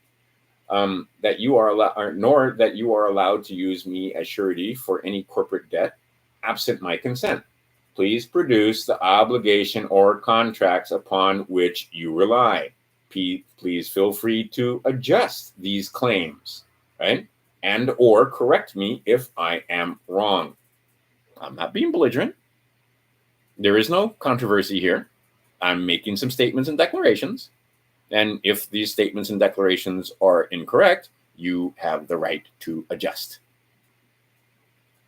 Okay, that's called contract law. We both must be in agreement. I'm giving you full disclosure of who I am. You didn't give me full disclosure of who you were or what these contracts represented. That's fraud. Fraud vitiates everything. How many times I got to say it? Okay. Please take due care. Right? And you got 30 days. And I'm going to invoke, you're going to give them 90 days. You know what? You're going to invoke it 3 times, though.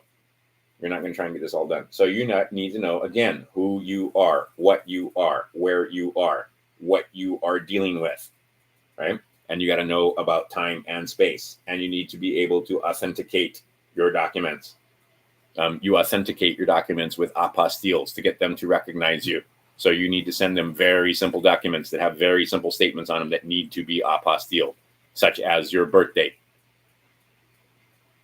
right? Or the birthday to your children. But you're not going to use a birth certificate to do so, because if you apostille that birth certificate, that's going to tell them that that's who you are, and you're going to be in a world of hurt. So all these sovereigns that tell you to go apostille your birth certificates, I've got a problem with that, because those are their documents, not your documents.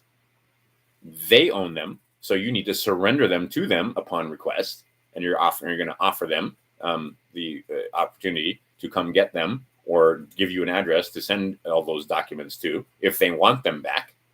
You're happy to surrender them, but not before you have a replacement that says who you are, what you are, where you are.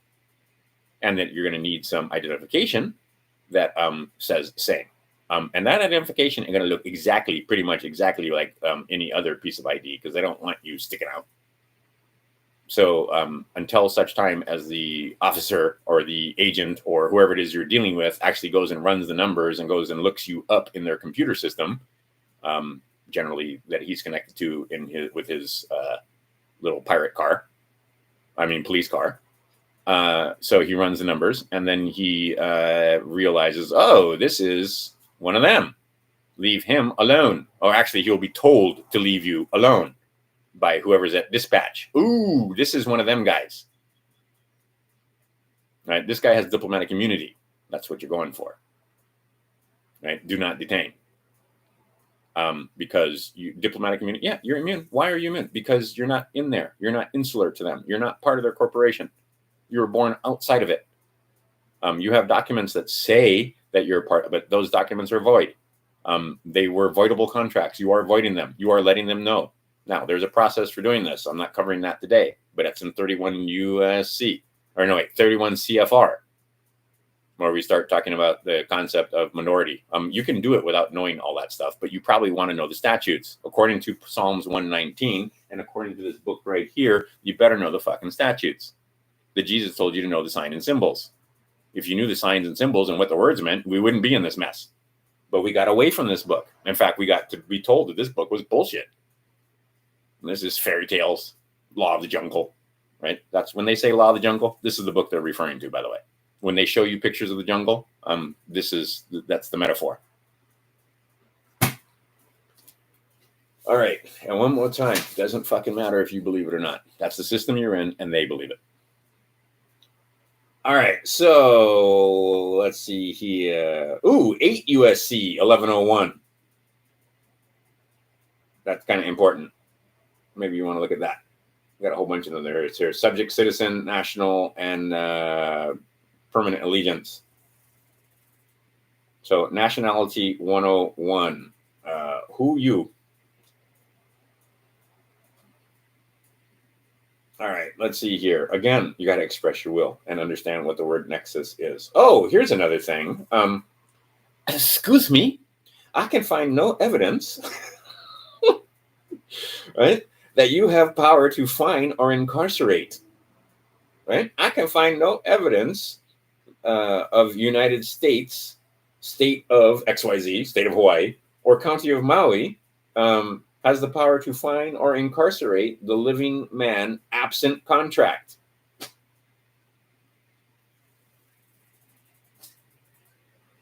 That's why you don't want to share this information with every Tom, Dick, and Harry, because a lot of those guys are going to figure that out, and then they're going to go commit crimes.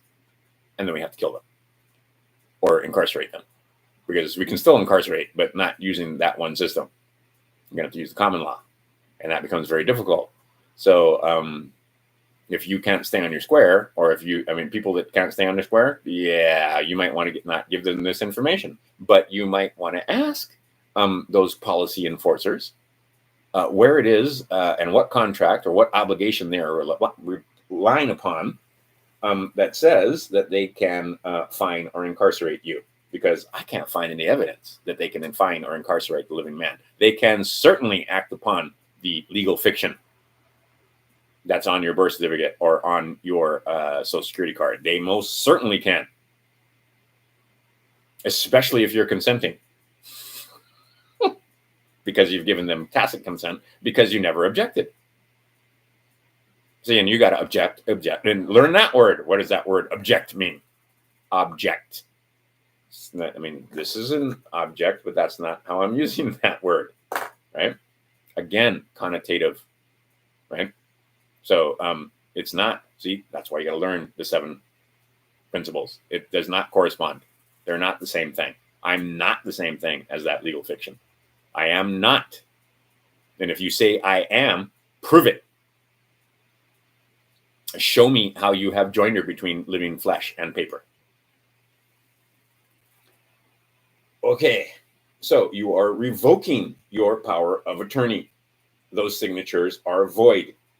That's why you're sitting in this document. There's a why you want to get this stuff taken care of, because you've been defrauded and you're informing them of same. You are revoking their power of attorney. Can you find any evidence that you're not allowed to revoke their power of attorney, slave? Can you find any evidence that you agreed or consented to give up your unlimited power to contract or not contract? So again, who, what, why, where, right? So you got to know who you're dealing with, right? what you're dealing with. Why are you dealing with them? Why are you going through this trouble to write them letters? What is the well, because first of all, I wanted to let you know I'm not dead. Minor detail. Second of all, I wanted to let you know that I'm part of the people, and that I have all of these fundamental rights, and I reserve all of them, and I never, ever, ever intended to give them up. That was not my intent. Why this hot? I've moved. I used to think that that's how this society, this is how things were. I used to think that, they could write bills of attainder, even though the first fucking thing it says is there's no bills of attainder.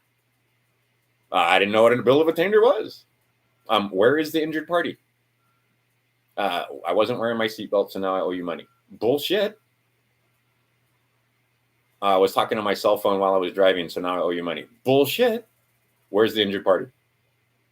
Oh, you wrote rules and policies and that I'm supposed to be consenting to. That you presume that I agreed to all this stuff. I didn't agree to any of this shit. And that's just the minor stuff. How about the idea that no, I didn't agree to the fact that you could take my children from me, and that you had some kind of right to administer my estate in some kind of court that you made up. Because guess what? You have an oath to uphold the Constitution, and I'm going to hold you to that oath. You are an indentured servant. And servants do not tell the master what to do. They may advise the master, if that's their role, but they don't get to tell, and their word is certainly not law. They are statutes. They write their words on paper, and they pretend, right? They try to get you to say that this corresponds to law. But it's not. It's statute, it's rules, it's orders, and rules and orders do not, one more time, do not, and I don't know where you guys got the idea that they could write rules and orders that violated the inviolate constitutions of your states. There's 50 of them. If you ain't in the United States, you got some kind of constitution or some kind of document that gives you rights. In Canada, it's the Bill of Rights. In Mexico, you got a Bill of Rights. You all got Bills of Rights. You all have secretaries of states. They may not call them, they may call them ministers instead. Which, again, is to give you some kind of idea that they have authority. They do not have authority over you unless you consent to that authority. However, you may not just stand up and say, I don't consent after you've done the thing. Before you do the thing, before you do the use, before you use the roads, before you use the car, before you use the documents, you need to put your remedies in place. That's what this is about. Okay.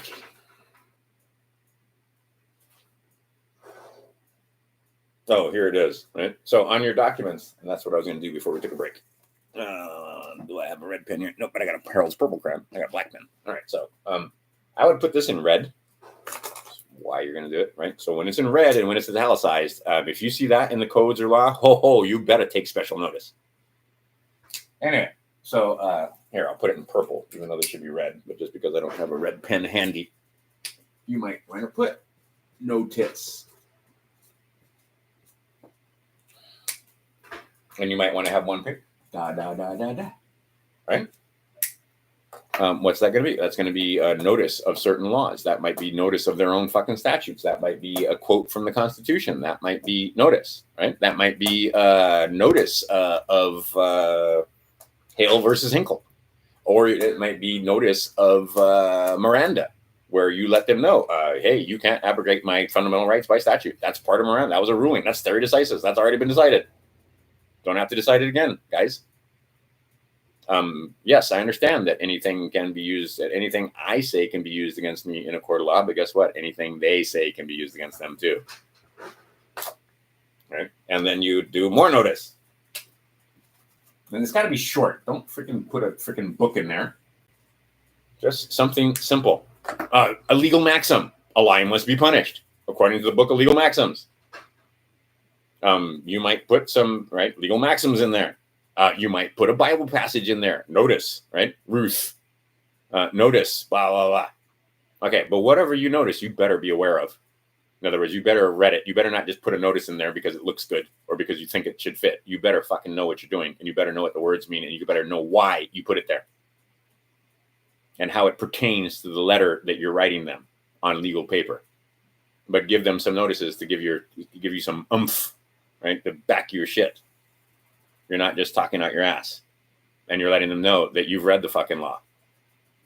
Right? You're letting them know that you can stand in your square. You're letting them know that you don't have a contract. You're letting them know that, hey, look, you swore an oath to uphold these constitutions. Here's what that fucking constitution says. You swore an oath, right? You are subject to these statutes. You are definitely subject. I'm not. You are. Here's how I know I'm not. And I'm giving you notice. If you think that I am, then fucking prove it. Bring out the right or your right or obligation or contract. Oh, that contract? That ain't me. That's not my signature. I wasn't consenting. I was not informed. I did not get full disclosure. I may have been given that thing under duress. And don't say that it was duress if it wasn't duress. Right? But it was absolutely fraud. You didn't know. Just like it says over here, right? Moms that signed those births, they didn't know. They didn't know what the fuck they were doing, or they never would have done it. That's fraud. Okay. Oh, full faith and credit. Find out about that. Qualified immunity. That's the first thing they're going to go for, is that they either have diplomatic or qualified immunity. But see, if you inform them that they're violating your rights and they continue to violate your rights, you have removed their qualified immunity. And now you're going to ask them for, right? Okay. So we've talked about this. We're in surrounded by 3 men with guns and masks who would not identify themselves other than to flash their badges and guns at me. They did not give me a piece of plastic with their picture ID on it. And they demanded that I perform, right? That my conduct was somehow sitting underneath the coconut tree outside in the sun was somehow a violation of their policies. And that I was not allowed to sit underneath the coconut tree under the sun without putting a mask on, according to the mayor and governor of this state. Bullshit. And when they told me and surrounded me with badges and guns and told me that they were going to offer me a contract if I didn't comply, right? And he did. He started walking away and he said, just put your mask on and I'll walk away. Well, first off, I didn't have a mask to put on. I didn't have one with me at the time because I don't require one. And second off, no, I will not comply. So go ahead and write your fucking ticket.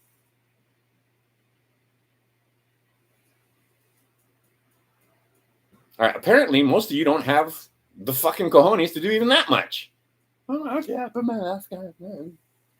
Right? Some jackass in a store tells you to put your mask on, and you're putting your mask on. I wouldn't do it. And then it turned out that he understood the concept, and he didn't want me coming into court, and he wrote me a bogus ticket. I'm not going to name officers' names because I don't want to get him in trouble, because the guy was trying to do the right thing. He was trying to do everything that he was supposed to do while his fucking watch manager, sergeant or lieutenant or whoever the fuck he was standing there looking at him, and he had been told to harass us. Right? And they knew, because when they walked by, the first bunch of them, 3 of them, right? 3 big boys with guns. We're not supposed to have that. We're not supposed to have standing armies. We're not supposed to have men that have guns. All right, then if they do, then we do. That's that Second Amendment. All right, and then again, guy tells me to put a mask on while I'm crossing the fucking street. That was the last straw. That's what brought all this on, where I'm totally just fucking, okay, I've had it. Again, mask, right? Puts his mask on, gets his gun on. Now I hand him his ID, my ID, and now he doesn't want to talk to me because I've already been blacklisted, but I'm not green listed. But I have gotten the don't fuck with this guy. He can sue your bonds because I know how. Knowledge is power. Okay, if I sue their bonds, they don't work. They got to go find a new job. Just like if I'm working, I used to work for Kirby Vacuum Cleaner. Was a great job. Actually, mostly what I did was carpet cleaning. I turned it into a carpet cleaning business because I was shit at selling vacuum cleaners that were that expensive. Anyway, but I did sell quite a few, actually, and I had all the little pins and stuff, and I did the Kirby Wild thing, and I got great sales training there. That was right out of school. That was the first fucking thing I could do. I thought it'd be fun. But guess what? We were bonded.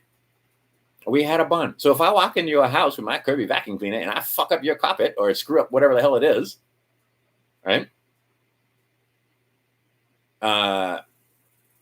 You can sue Kirby or the local company, and my bond will cover. And then do you think that if I screwed up the carpet or I burned the house down or whatever the hell I did that made them want to sue my bond, do you think Kirby's going to keep employing me, or are they going to tell you, well, thanks, but no thanks. We don't need salesmen like you going around fucking things up. I can tell you, I mean, if you've ever been in that kind of business, there are all kinds of fun, great stories of people going in, doing demonstrations with what this machine can do and winding up doing harm and damage, right? Okay, so you've got a bond in case you do that. Okay, so do they. So do police officers. So does every freaking employee of the government have private insurance. A bond in case they violate your rights, in case they commit treason, in case they do all the different things that they might do that you could catch them for. Because if they're out of process, like those three guys, did they ever show me an ID? Okay, process from the very beginning. Ab initio, right? Due process starts at point of contact, not after they've written the ticket, not after you go into court, from the point of contact. All right, so they're already out of process. So their immunity is no longer. They have violated my rights by failing to give me due process, by failing to give me a Republican form of government. And I don't want a diplomatic form of government. I didn't sign up for a diplomatic form of government. I didn't want, a democratic form of government, a democracy. This is a republic. And they used to tell you on TV and the news, the democracy, and until they got yelled at. Quit saying it's a democracy when we are members of the republic. That Constitution restores doesn't restore, reserves rights. It's going to be restored. There's a slip. But that secures your rights. Doesn't give you any. Okay. So you remove their qualified immunity right off the bat because they're out of order. They're out of process. They haven't given you the right style of process. Right? And that's another thing. Their documents don't. And then look up in Hawaii, it's 604, HRS 604, talking about the style of process. But every state, and I've gone over that. There's a video back there someplace that talks about style of process and why it's important. Okay. Let's see here. Fraud, fundamental rights. Fraud seems to be the topic of the day. Let's see here. Oh, there you go. Protected by, not given by. And again, you got to give them notice. Every document, every piece of paper I have talks about the first thing you got to do to be in, to have your process correct and give them due process is to notice them first thing. Hey, I've moved. Hey, you do this and I'm going to hold you to account. Hey, you violate my rights and I'm going to hold you liable. Simple. Based on these various laws that you're violating, based on this Bill of Rights. Hey, look, it's right in there. You cannot tell me that I have to do this or that, right? You cannot abrogate my fundamental rights by statute. You cannot tell me that I have to put a mask on before I can go worship. You cannot tell me that I have to put a mask on before I can peaceably assemble. You cannot. And your state of emergency means beans. There is not a fucking thing in any document that says a state of emergency vitiates the Constitution. Fraud vitiates. Emergencies don't. But they got you thinking that it does. That this corresponds to their authority to suspend the Constitution. And now they can tell you that you can't congregate because of this medical emergency that we have. That you can't protest. Apparently that you don't have the right to bear an arm. That suddenly, because of this thing that they can search, because of the terrorism thing, now they can search your papers and persons.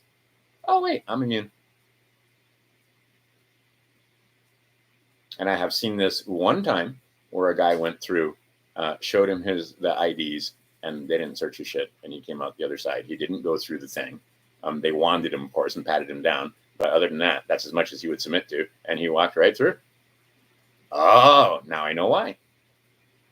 Because there's two systems, and he was in the other system. And then there's a system where they violate your Fourth Amendment rights and your Fifth Amendment rights, right? Because right to a fair and speedy trial. Oh, that's right there in the maxims, right? All our laws do is reflect this law and reflect the maxims. And they've taken thousands and thousands of pages of code to do it. and statute. And then they try to get you to think that those codes and statutes are laws. And they are not. They are codes and statutes. Let's see here. Oh, I love it. The greatest thing in the history of things. Okay, we're not going to go over that. This is more about what's going on in current events, and that's not where we're at today. Today, we're talking about jurisprudence and the concept, the fundamental concepts of how you get this thing started. Oops, I'll put the papers over the microphone. Okay. Yeah, I should have put Devo, Freedom of Choice, for you guys to listen to and watch. You should watch that one, fast one. Clerk. Look up that word. That's a hugely important word. Discretion. Discretion. Look up the etymology for all three of those. Discretionary, right? So discretion and discretionary. Vitiate. There's another word you should know. Vitiate. Vitiate. Vitiate. You should know that word. Competent court. Tribunals. The tribunal that has jurisdiction. Let's see here. They understand that you are not a creature of the state. You are a creature of God. Who is the creature of the state? The names that they put on those birth certificates, the names, those trade or businesses that they claim, right? And they have infringed upon, right? But you don't own those names. They do. You don't have a name. You are authorized to represent those names, but you don't have one. I don't have one of those. Social Security card. I have a Social Security number, but it's not mine. They tell me it's mine. It's not. I didn't enter into that contract. It was a voidable contract. I was not of age. I was a minor. Now I am a major. I have attained the age of majority, but I never informed anybody of the same. So maybe, just maybe, you want to inform them of the fact. Now, this is the other thing. You want to make facts and declarations. You don't want to put emotions in there. I'm so mad at you for violating my right. I don't care. They don't care. Nobody cares. Nobody gives a shit about your emotions. Nobody feels it. If you're offended, who cares? Right? Correct these offenses. That's it. Emotional distress and all that kind of, yeah. Anyway, apostilles are $8. And you can also get them, I believe, in the state of Hawaii, they're $1 for an apostille. So it's going to cost you about $9 to get your shit apostilled. Now you got to find out about apostilles. Why do you want an apostille? What the fuck is an apostille?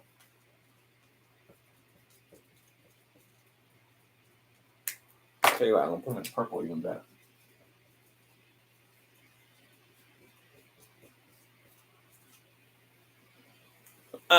U.S. Department of State, 518 23rd Street, Northwest, Washington, D.C., 20520. 808.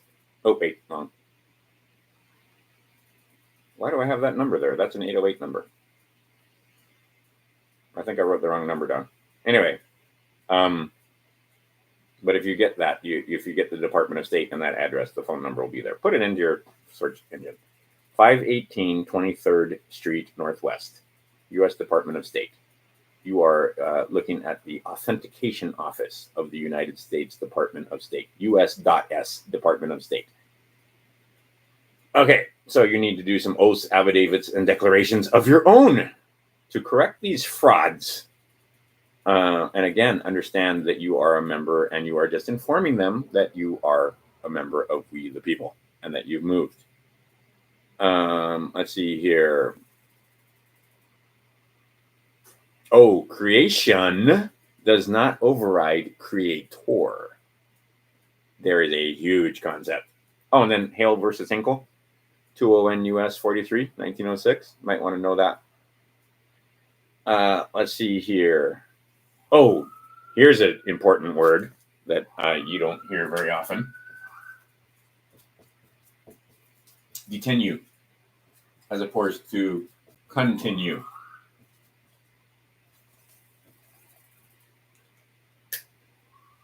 You want to detain you. You want them to detain you. They do not. You don't want them to continue doing what they're doing. You want to stop them. You want to estoppel them. Oh, there's another word. Estoppel.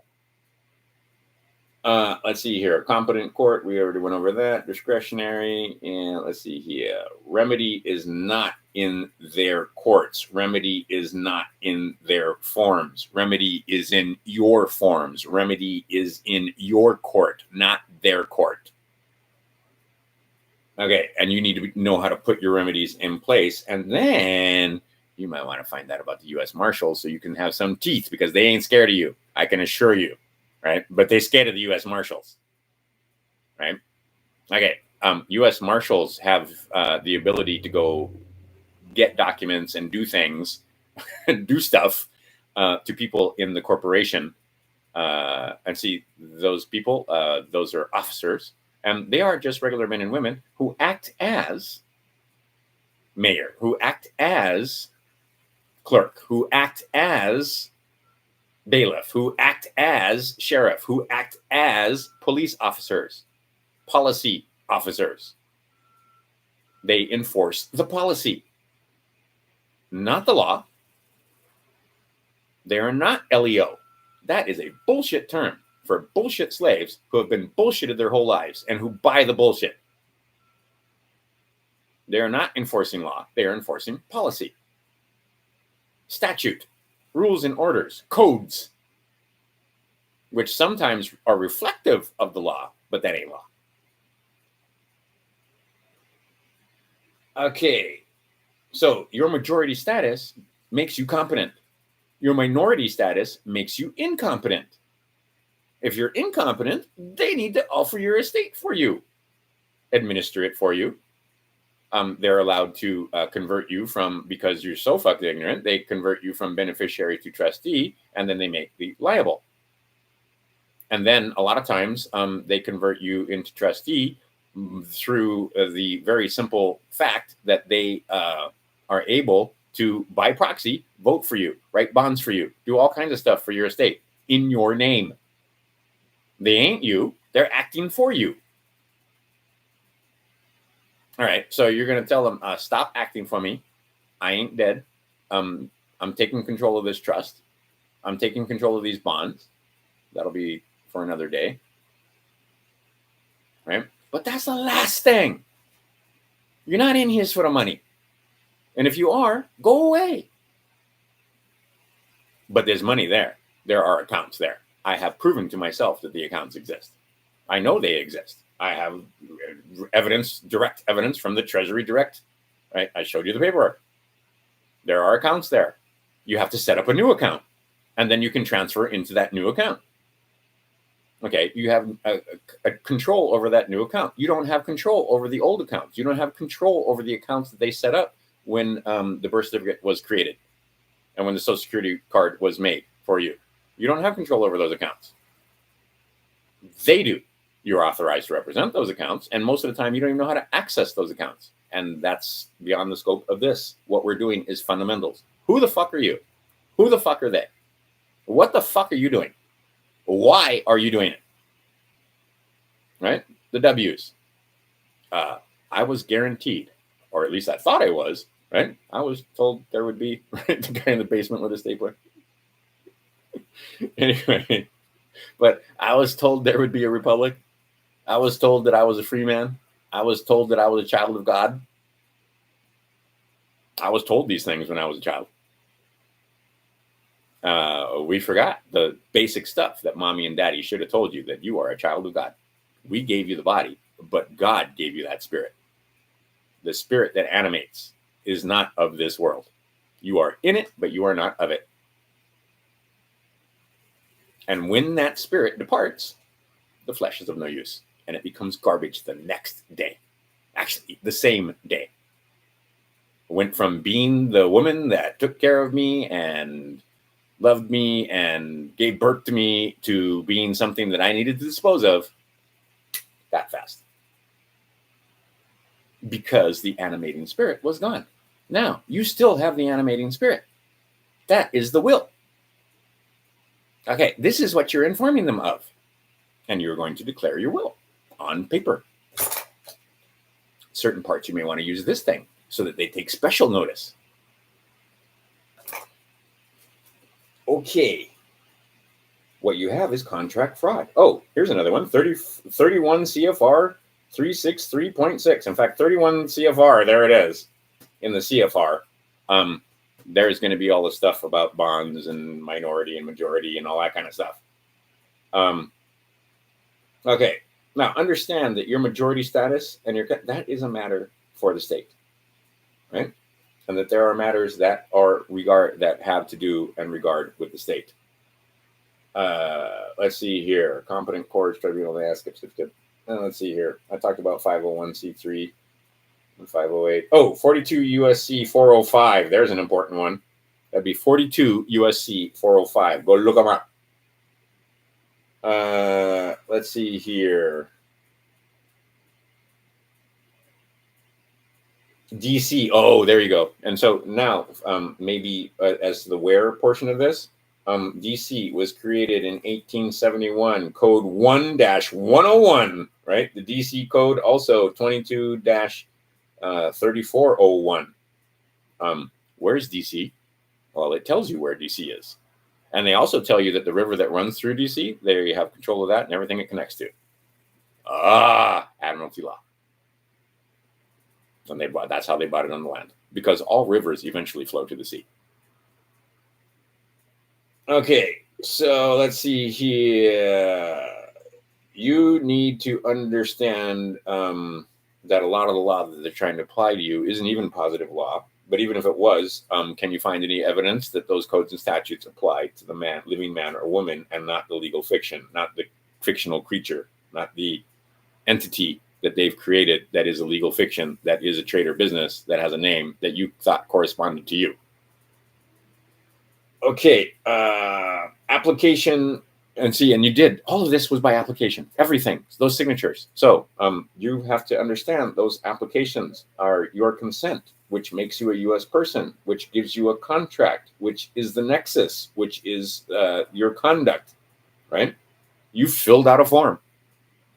That was your conduct. That was the conduct that created the nexus, was signing your name and filling out a form. But you weren't given disclosure, and it was fraud. And what is it? Fraud vitiates ab initio. Okay. It's a throne of lies. I wrote that down here. You sit upon a throne of lies. All right, but the foundation is the fact, the whole thing, the whole start of this is the fact that you have reached the age of majority, and all of this was done to you before you had reached the age of majority. And then you didn't fulfill your part of the bargain because you weren't informed that you were supposed to do and inform them that you weren't dead, and that those contracts weren't good, and that you didn't agree, and that you weren't consenting, and that you didn't think, and you never were, as far as you were concerned, part of that corporation. You always thought you were part of the de jure republic, and you thought that you had all these rights. And in fact, you didn't just think that, you do. So you change your mind. Right.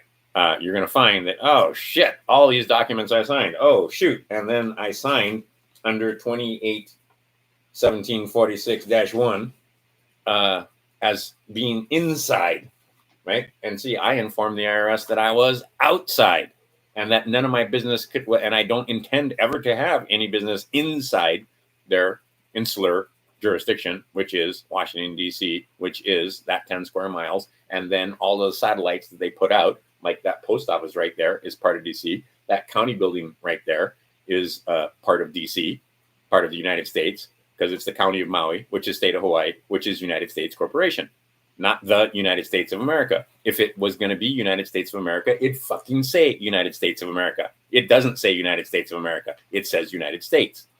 And if you look at that section 28 USC, it will tell you how to sign insular or not insular. All right. So me, myself, and I, that's the we. So you need to define who that is.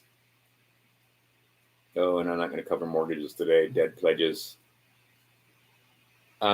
Understand that you are the landlord. Understand that you are an indigent. Understand that you are the lessor, not the leasee. Right? I am not the leasee. I am the lessor. Don't argue in court. Don't argue in your paperwork. State facts and then give them the opportunity to adjust your claims. You are terminating your lease, basically. Let's see here. We'll skip that. We'll skip that. We'll skip that. Understand in Diane and Canna Diane. You need to know the etymon. Understand wards. You are not a ward. You didn't need warding. You're not a ward of the state. They consider you a ward of the state. But you are divine. Right? You are in Diane. You are an indigene. You are an Indian. You are divine. You are a heavenly creature. You are in this world, but you are from what they call in that book heaven. And you were endowed with fundamental rights, not given you by any man, but given to you by your creator. Right? Mommy and daddy just made your body, but the creator made you. Right? This is just my flesh. I'm not in here. Neither are you. And we can go through that with various things. I'm thinking. What can I think of? Well, there's Bill Harris and the holosync concept. There's there's so many. What's the one I want? It'll come to me in a moment.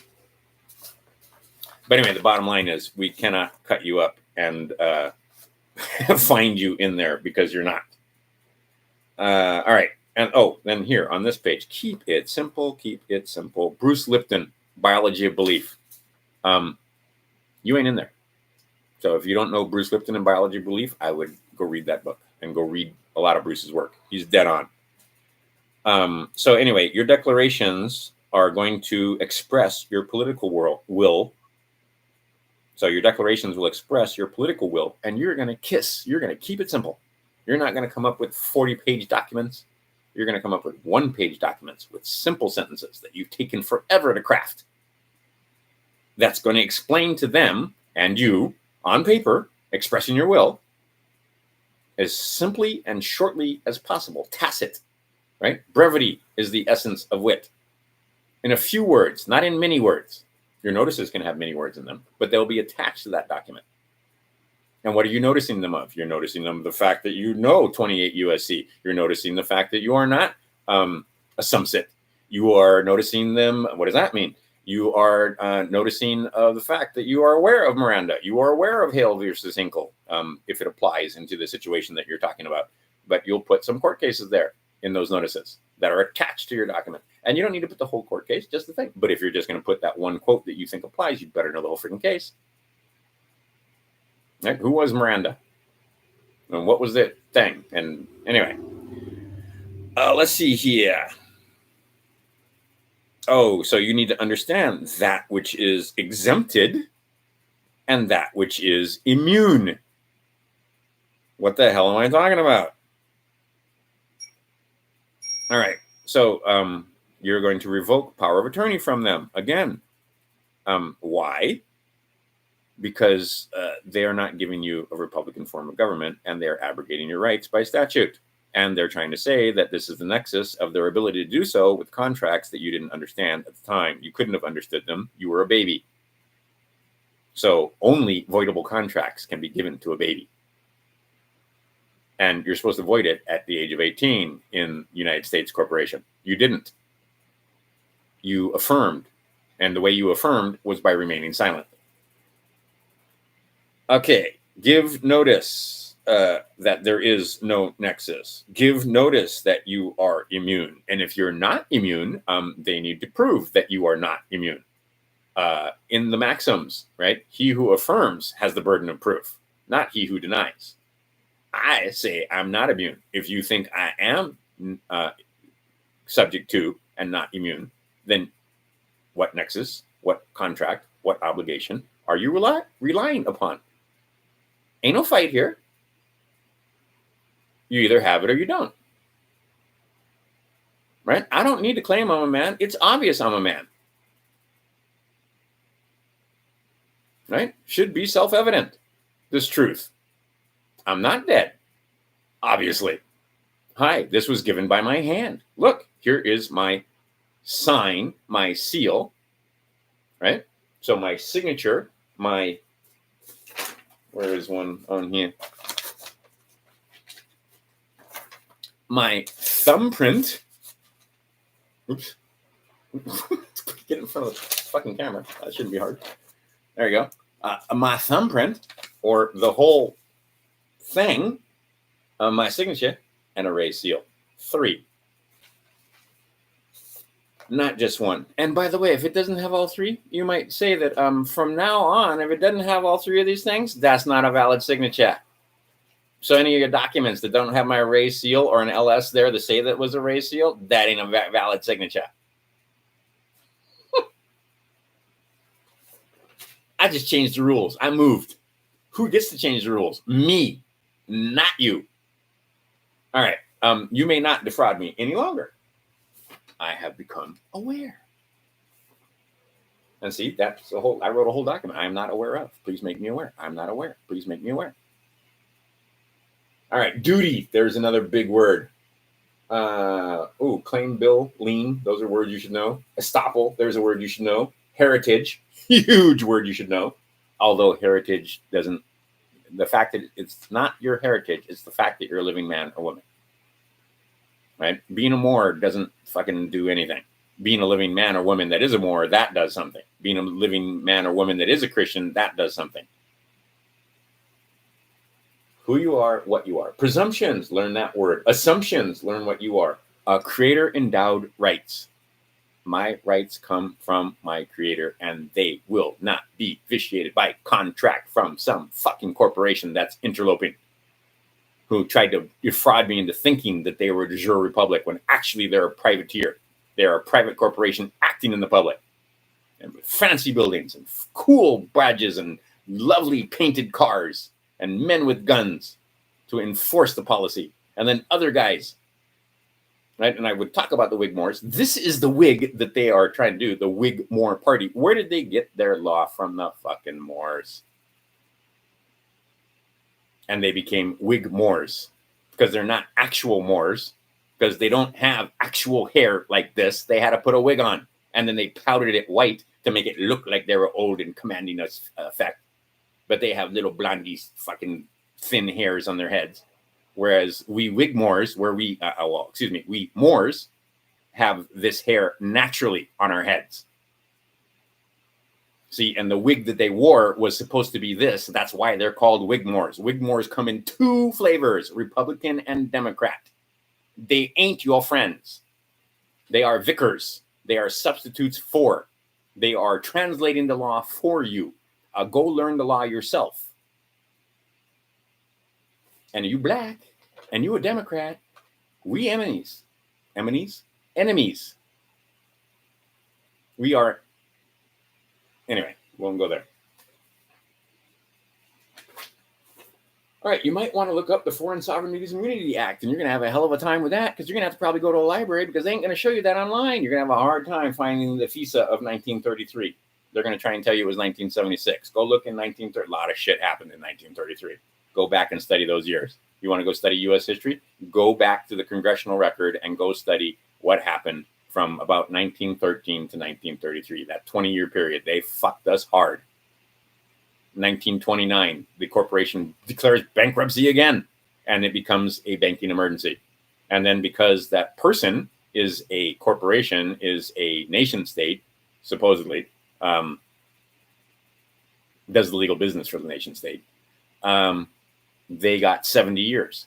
What happened? 70 years later, in 1999, they gave us another bullshit story about hanging chads, but that fucking corporation is absolutely, completely bankrupt. And for 22 years now, since 1999, when that bankruptcy happened, they've still been collecting tax. They've still been writing tickets. They've still been, right? They've still been offering us. They've been pretending that everything's going on, and we've been pretending right along with them, to the point where now we actually have a make-pretend president.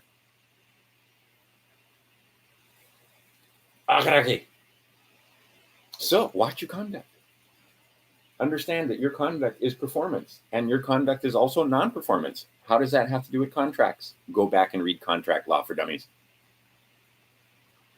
And that should be the beginning of your study of contracts, not the have all be all. But if you understand what's in contract law for dummies, that'll help you well in your way, and you're going to be well ahead of most of your friends and most others that walk into this thing and wind up getting their asses handed to them because they don't understand basic contract law and that both sides have to be in agreement. It's not one-sided. All right. And then you got to understand they have lack of personal jurisdiction and lack of subject matter jurisdiction. But you can't just say that. And if they have jurisdiction or personal jurisdiction or subject matter jurisdiction, prove it. Okay. All right. So again, you're just making claims and declarations. You're not changing anything. You already are a man. You already are a woman. You don't have to change nothing. You have to get them to stop, right? You have to get them to stop considering you a creature of the state because you are a creature of God. All right. Oh, you might read the Senate Report 93, right? 93, 549 of 1973, which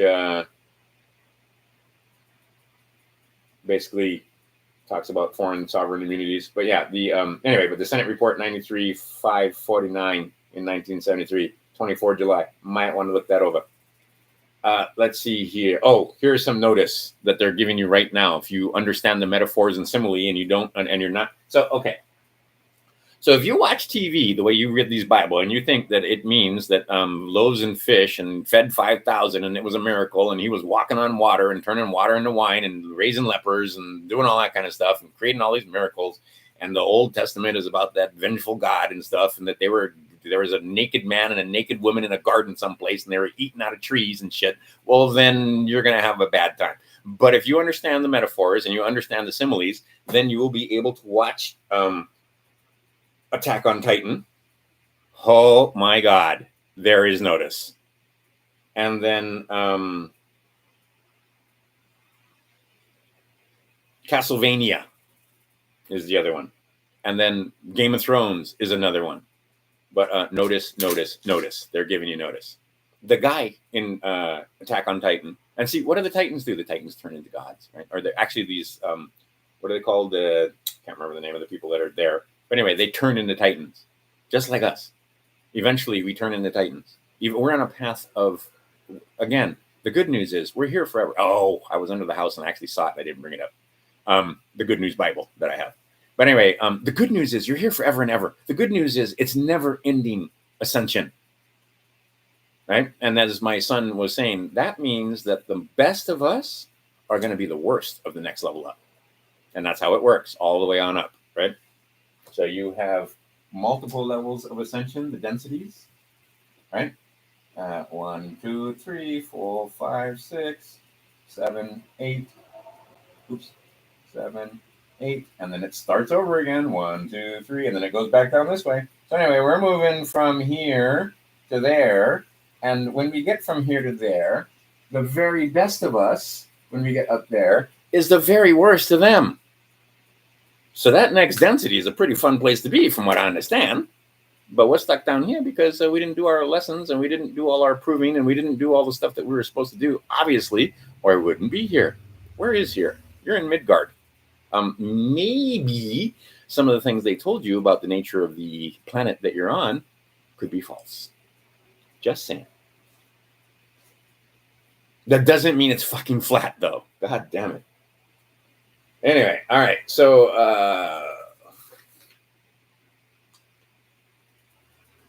understand territory, right? The space and plane. Where are you? Is the state of Hawaii a territory? Does it have a territory? Let's see here. Oh, one day I swear I got to do the whole thing. Where if you understand who Merodach is, divine man, freed. Understand who Merodach is in history. And he was a warrior, by the way. But he was a divine man that was freed from his mortal existence. Anyway, Merodach and Peregrine took the hobbits. Anyway, and the One Ring and so on. Let's see here. That's a whole other issue. But just understand that the first thing,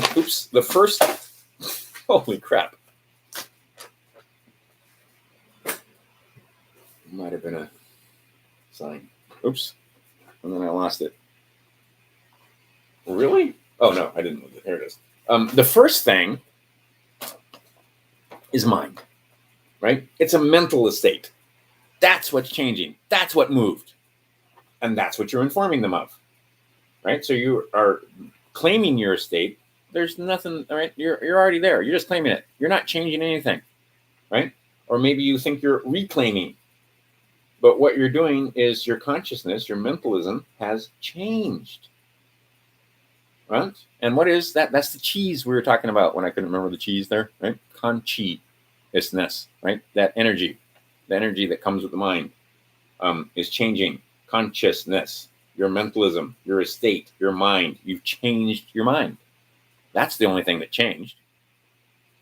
You've moved. It's the same mind. You're the same person, right? And again, understand, men can be persons, but not all persons are men. Mathematics, mathematics, mathematics.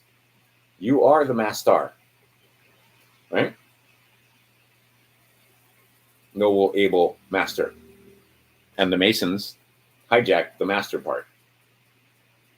Let's see. The feminine form, by the way, is mistress, and that's a woman. But you want to be a master, an able master, a noble master, or you want to be an able woman or a noble woman. Noble women and noble men do not give oaths that they intend to break. Again, go back and watch Game of Thrones, and you want to know how to act and be better than you want to be. Jon Snow, right? And see, even then, the whole story is there. The archetype is there. Do they kill him? Yes. Does he get resurrected from the dead? Yes. Okay, so maybe it's the story, the same story, just told a different way, with a different fantasy line, with a bunch of different allegories, similes, and metaphors, with dragons and walking dead and ice kings and 7 kingdoms. How many kingdoms? 7 kingdoms. Ha! All right. We're going to just do that one fast one, just to point it out, because you got to stuff it in their faces sometimes. All right. The King of the North. Stark. The King of the North. 1, 2, 3, 4, 5, 6, 7 kingdoms. What's the first kingdom? The Northern Kingdom, the mental kingdom, the mind, the man, the Jesus, the guy that gets, right? And then what does he do? What does he do? Does he just forgive his trespasses, or does he hang them right down to the little boy? Right? Because the little boy stabbed him. So he hung him too. And it killed him to do it, but he did it. Justice. All right. Be so happy that justice is not yours. Right? Vengeance is not yours. Judgment is not yours. Okay, but so now I gotta. Vengeance is not yours. Judgment is not yours. Justice is yours to give. And the way you give justice is by armoring up, right? The knowledge from God, right? That's the armor of God. The knowledge that allows you to swing the sword of justice. But you don't get to judge. How odd that you would have justice on your side, but you are not the one who sits in judgment. Be thankful that you don't have to judge. They judge, right? God judges. We don't judge. They judge themselves. You judge yourself harshly. I have a friend that judges herself so harshly. Everybody like her but her. Because she sits in judgment of herself. Let go of that judgment. It's Saturday. I'm preaching. But you got to forgive. And you got to forgive self first of all. But understand, judgment is not yours. Judgment leads to vengeance. Hatred and anger are the same coin as love. Right? The Jesus, and I hate to tell you, and the Lucifer are the same guy. Right? The three-faced God. Okay, but you're not going to take the left-hand path. You're going to take the right-hand path. Jesus shows you the way of the right-hand path. Lucifer shows you the way of the left-hand path. I choose the right-hand path. I have that freedom of choice, and so do you. The middle way, you can also take the middle way. Many of the agents decide the middle way, neither the left hand nor the right hand. I choose the right hand. Okay, I'm actually going to stop that one. But just understand, you got choices to make. They're not hard. These are not hard choices. Okay. Special municipality. Special prescriptions. Special. Understand the special word, right? Appearing specially. Duris again shows up. Ecclesiastical. There's a good word. Let's see here. Larceny is a good word. Artifice is a good word. Words of art and words of artifice. Let's see here. Surrender. Sign over. Let's see here. Your only limitation is yourself, your beliefs. Those are the only limitations you have. Now, you got to understand who I is. Who are you? I. Do you see the King of the North? Do you see that that's the mentalism? Do you see that that's the first one? Do you see that that's the Jesus archetype? Do you see that that's the hero? Do you see that that's the king? Do you see that that's what you're aspiring to? I. Who is I? Well, I, since this is grammar, not mathematics, that's actually an equal sign. You are a man. Who is I? I is one of the people, not person, not corporate person, right? So I, not person, unless you define person as meaning man, living man. I'm definitely not corporate person. Let's see here. Oh, and by the way, part of that Republican form of government is a court of record. How many times have you walked in and there's no court of record? Oh, we'll give you the recording. All right, so bring in your own recorder. On Maui, we have an organization called Iwato Court Reporters. They're not free. You go in there and you pay them, and they give you a written transcript. And you tell who is this? This is my reporter. This is my court also. It's not just your court. And I have a right to a court of record. So since you are not providing me with a court of record, I bought my own recorder. That made the IRS go, okay, never mind then. just letting you know. Because, yeah, I was going to write down everything that they had to say, and they understand that what they say can be used against them in a court of law. So that's when, that's one of the things. And again, that was an accident. But I wanted to have a record of what was going to be said. And that's when they decided they didn't want to talk to me anymore. And that's when IRS definitely fell silent until I started kicking them, poking them a couple of times. Hey, by the way, I'm not dead. All right, ins legis, know that word. Artificial being, right? So you are not an artificial being. You are an actual being. You are not artificial. Right? Artifice. Artificial. Let's see here. Yeah, we're not going over that. We're not going over that. Oh, just understand that all of them are part of the Roman Curio. Right? Tariq Bey will tell you about that. The Roman Unum, right? The Roman Curio, the Unum Sanctum. They are committing crime upon us, but it's not crime to them because they believe, just like the guy in the Titan series, he thinks he's the good guy. He thinks making it so that you can't reproduce or making it so that his people can't reproduce is a good thing. Just like there are a lot of guys that believe, they think that you taking this thing, they've got it to the point where I can't say certain words on this. Here in the United States, not here in the United States of America, this corporation is obviously part of United States Corporation. Because yes, they're chartered by United States. They're not United States of America, but they may not run their business in contribution to the Constitution for the United States. Right? Notice I use the word for the United States of America, not of the United States. Oh, he stopped. He didn't say America. There's a difference between those two documents, but they're both constitutions and they both secure rights. Okay. Maybe you should read the things. Luke. Use the force, Luke. Go read Luke. Do I have to hit you over the head?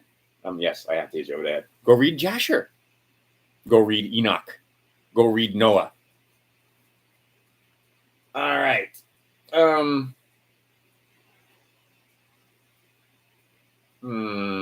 Skip over the rest of that. Oh, we'll skip over the rest of that. But understand the law, res judicata and stare decisis. And see, the maxims are stare decisis.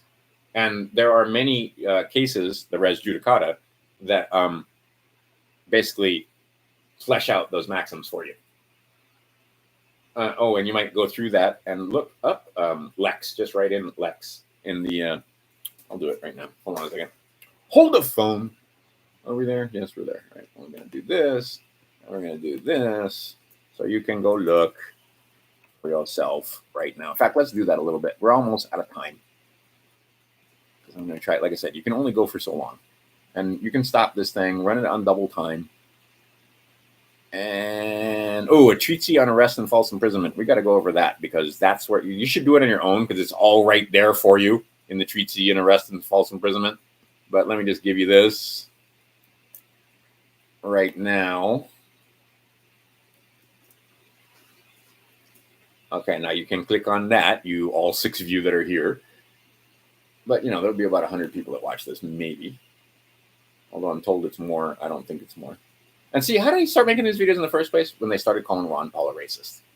And then they did the same thing to Donald Trump. He's a lot of things. Racist probably isn't one of them. He means to rule you, though. Okay, legal maxims. And there it is. Now you just go type in Lex and show up. Where does Lex show up? Where does Deodan show up? Deodan shows up one time. Where does conduct show up? Where does all the different things show up? Right? And you can just hit Control F, and this thing becomes very powerful. Very, very powerful. And then go through and look at the bibliography on this thing. Try to get a Brown's Law. You can't get a Brown's Law dictionary. You can get Black's, but you can't get Brown's. All right. So, and then just go over these legal maxims. You can read them one at a time from top to bottom, from beginning to end. And then you can go through, and that's going to take some time. And then you can go through and, put in the word pirates just for fun. Put in the word Deodan just for fun. You'll only find it once. Put in the word principle. Put in the word law or lex. Put in various words and see what the maxims have to say, because the maxims are the very beginning of everything, the foundation here. And that's what this video is about, right? The Saturday school that you're in. Basically, this is service, right? Service school, just like those are service corporations. Okay, so the law does injury to no one. Statutes can, codes and regulations and rules might, but the law does injury to no one. So if it's doing you injury, it's not law. Okay, because you have been consistently dumbed down. Let's get over that. Let's quit talking about the wig Moors, right? Because they're not Moors. They're wig Moors. They have to put the wig on. They're not natural Moors. They're white guys. They're what's the word I want? They are hybrids is the word that's being used. They are a hybrid. What kind of hybrid? Who did the breeding? All right, we'll skip all that shit. All right, let's go with almost done. Here's fun. Yeah, let's end with that. Because, we're already at 3. Maybe we'll go another half hour here. Infringement. Infringement of name or infringement of trade name, right? But basically they're infringing upon name and trade name and trying to make you think that you are those names and trades or businesses, and you're not. Let's see here. We'll talk about that some other time. You cannot be both landlord and tenant. Right? But here are these are the NEMOs, and we went over the NEMOs already, so I'm not going to go over the NEMOs some more. But you can't hold 2 offices. You can't be the landlord and the tenant. You can't be servant and master. You can, but you can't, right? Because the master is actually going to serve. But technically, you are not. You're either servant or master. Now, If you understand the three things that I've talked about, where you love your God and you forgive, and then you serve others. The only way you can serve others is by, the only way you can serve yourself is by serving others. And if you are a master, if you are a noble, able master, then you will be serving others. But you are serving from the position of master, not from the position of slave. Okay, I'm skipping over all of that. Oh, this is some nutrient dense. This is rather thick right here. So you have to be willing to learn confident. Maybe I need to have a good ball. All right, you need to learn consistently and continuously. It never ends. Every time you think you know everything, but you already should know enough to be able to start writing some documents and letting people know. The first and easiest documents, hey, IRS, I ain't dead. Change my individual master file to MFR 01 and correct your record. And the law states that your records must be correct. Correct your record to reflect the fact that I'm a living man, that my status should be non-decedent, not decedent. How easy is that? A couple of lines. Don't have to go through all the stuff I can find no evidence for and all. No, just that much. Excuse me, correct your record. I'm non-decedent. Start with them, and then work your way around. And you may notice them. That's just one thing. Other people, you may say, "Hey, look, I already told the IRS that I'm alive, and now I'm telling you. And look, here's the documents. And look, here's the green card. And look, I told them 3 times. So now I'm letting you know." All right. Let's see here. See, the Bible is law, so you need to understand. And then you have to read the maxims. Statutes are not maxims, although statutes often reflect the maxims. Let's see here. Stop treating private entities like courts, right? They are not courts. And when you ask them, they'll tell you. Oh, actually, they won't tell you. They'll prefer to remain silent. And see, what I should have done right there is let the record reflect, but I didn't know well enough. So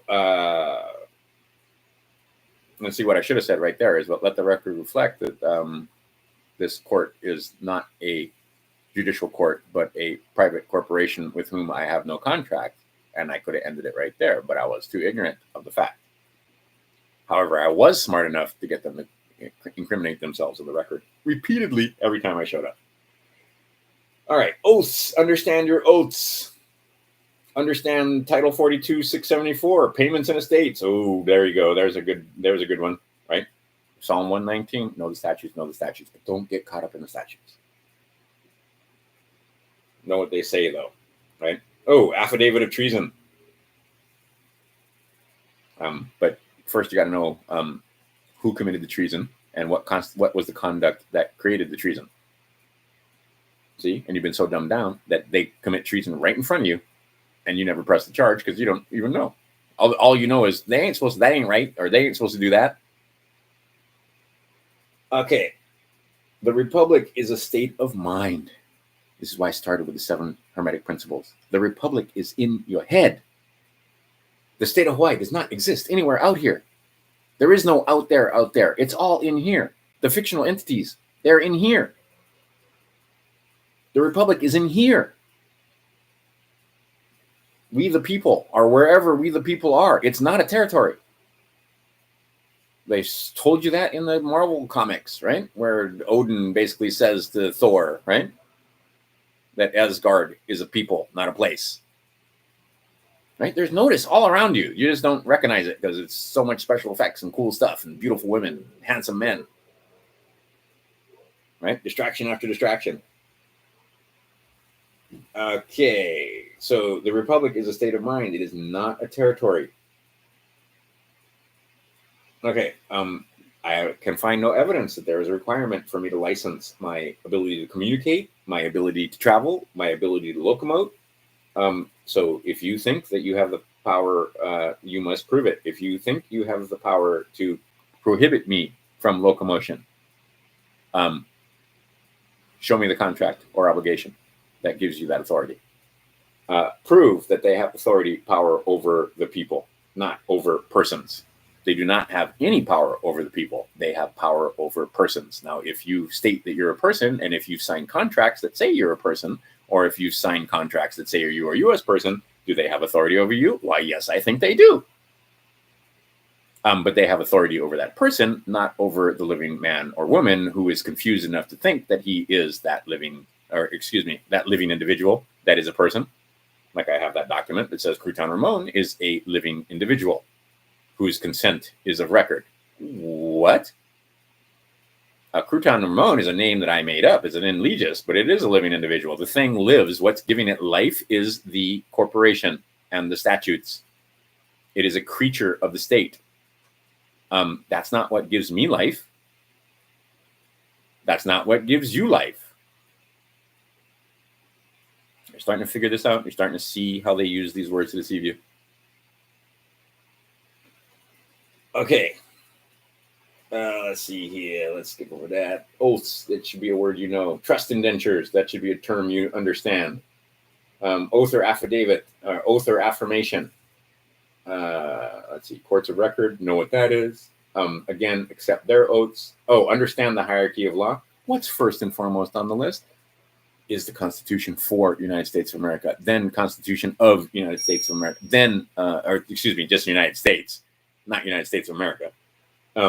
Then state constitutions. But state constitutions are the highest law in the state. And those are actually laws, right? That constitution is a reflection of the common law and maxims. After that, you've got code and statute. Hold them to their oath to that constitution for your state. And then you better know what's in the fucking constitution. Okay. Again, KISS. Keep it simple. Trust indentures, we talked about that. Just go look it up. What is a trust indenture? And what they've done is indentured you. How did you indenture? See, they're also indentured, right? And some of those indentures they're trying to apply to you actually don't apply to you. It only applies to them. So when they try to make fun of you for standing on the Constitution, excuse me, you swore an oath to uphold, and right? And if you didn't, what am I doing here? Because that just makes you a regular old person, man, right? And we should be in a different court, or we should be having a different relationship. Okay. Oh, here's a fun one. The Social Security Act applies to DC only. It is a trust. The Social Security, your SSN, that is reflective of a trust. So you better know some trust law since you are part of a trust. Well, you aren't. You are authorized to represent a person who is part of a trust, who has a Social Security card. So you better know some trust fucking law. Pardon me. You better know some trust law. Right? Because you don't, you're ignorant. And if you want to be ignorant and free, you want what has never been and what will never be. All right. So, but you'll find that we're talking about consent. I believe it's going to be USC 5, the Social Security Administration Act, at 1101. Always start knowing the numerology and you'll start recognizing where they put stuff.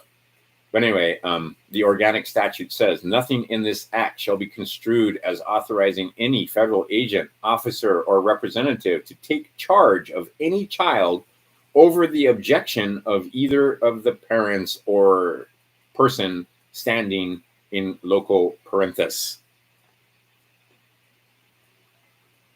Let me read that to you one more time because it sounds vaguely important, because there should be no fucking way that some CPS or private corporation masquerading as a de jure government has the ability to fucking relieve you of your own children. And their own statute, which you never read, says so. But if they have Social Security cards and you have a Social Security card, these offers think that they have the ability to conduct themselves in such fashion. But the law states, the organic statute, it's not the law, it's the statute that they're bound to by their oaths, says that nothing in this act shall be construed as authorizing any federal agent, officer, or representative to take charge. Look, I wrote it in red. To take charge of any child over the objection of. So you need to learn how to object. Either of the parents or persons standing in loco parentis. What is loco parentis? What does parentis mean? Parenting. You didn't give you did not consent. This was written in 1935.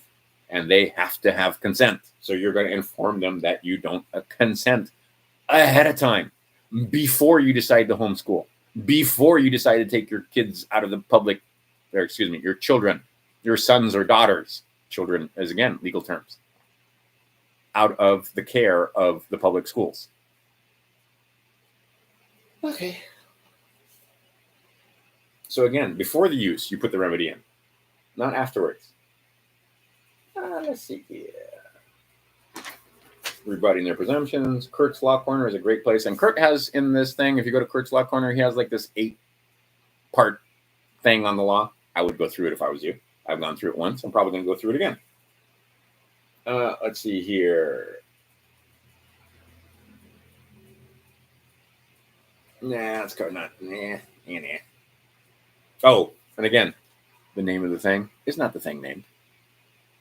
That is basic, right? So the name that they gave you on that Social Security card or on your birth certificate, that's not the thing named. I am the thing named.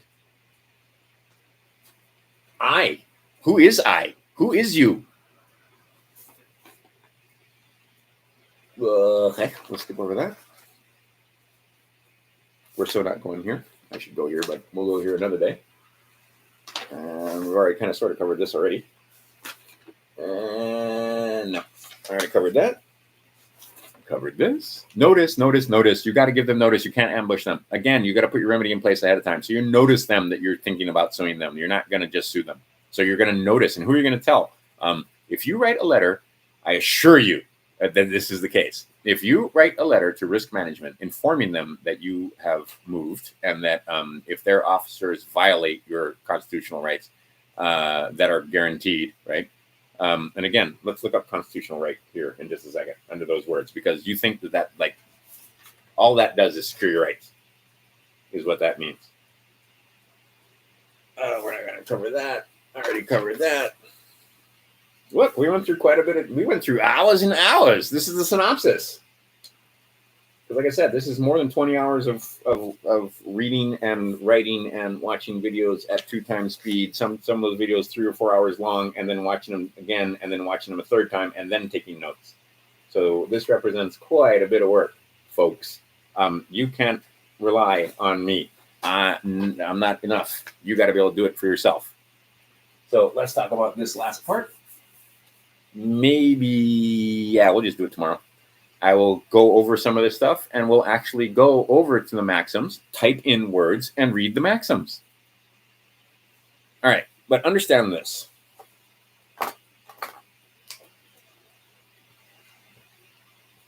Oh, and there's something about sight is better than seeing is better than hearing when it comes to evidence. Anyway, ears. Oh wait, I gotta move this thing over. Yeah, more over. Okay, we'll go to about here. Eyes, ears. This comes from photo reading. Skin, your flesh, taste, and smell. Those are the 5 sentences. It's 5 sentences. 5 senses. Okay, you've got 5 senses. All of our language has to do with these 5 sentences. So 5 senses. I don't know why I'm saying sentences, but anyway, these 5 senses. All of our language has to do with this. That's why our language is so crap in trying to experience and convey the experience of any spiritual experience or any ayahuasca journey or any when you're high or when you're meditating or any of the anatropic experiences that you might have. You can't bring back because you don't have words, because we only have words for the 5 senses and the physical realm. We don't have words for what happens in your mind and some of the things that are in your dreams and some of the things that go on. That we don't have language for it. Makes it difficult to describe these things. Makes it difficult for them to put words on paper that describe the other side or what it's like over there or up there. My father's house has many rooms. What does that mean? The kingdom of heaven. Very hard to describe because we only have these 5 senses. Right?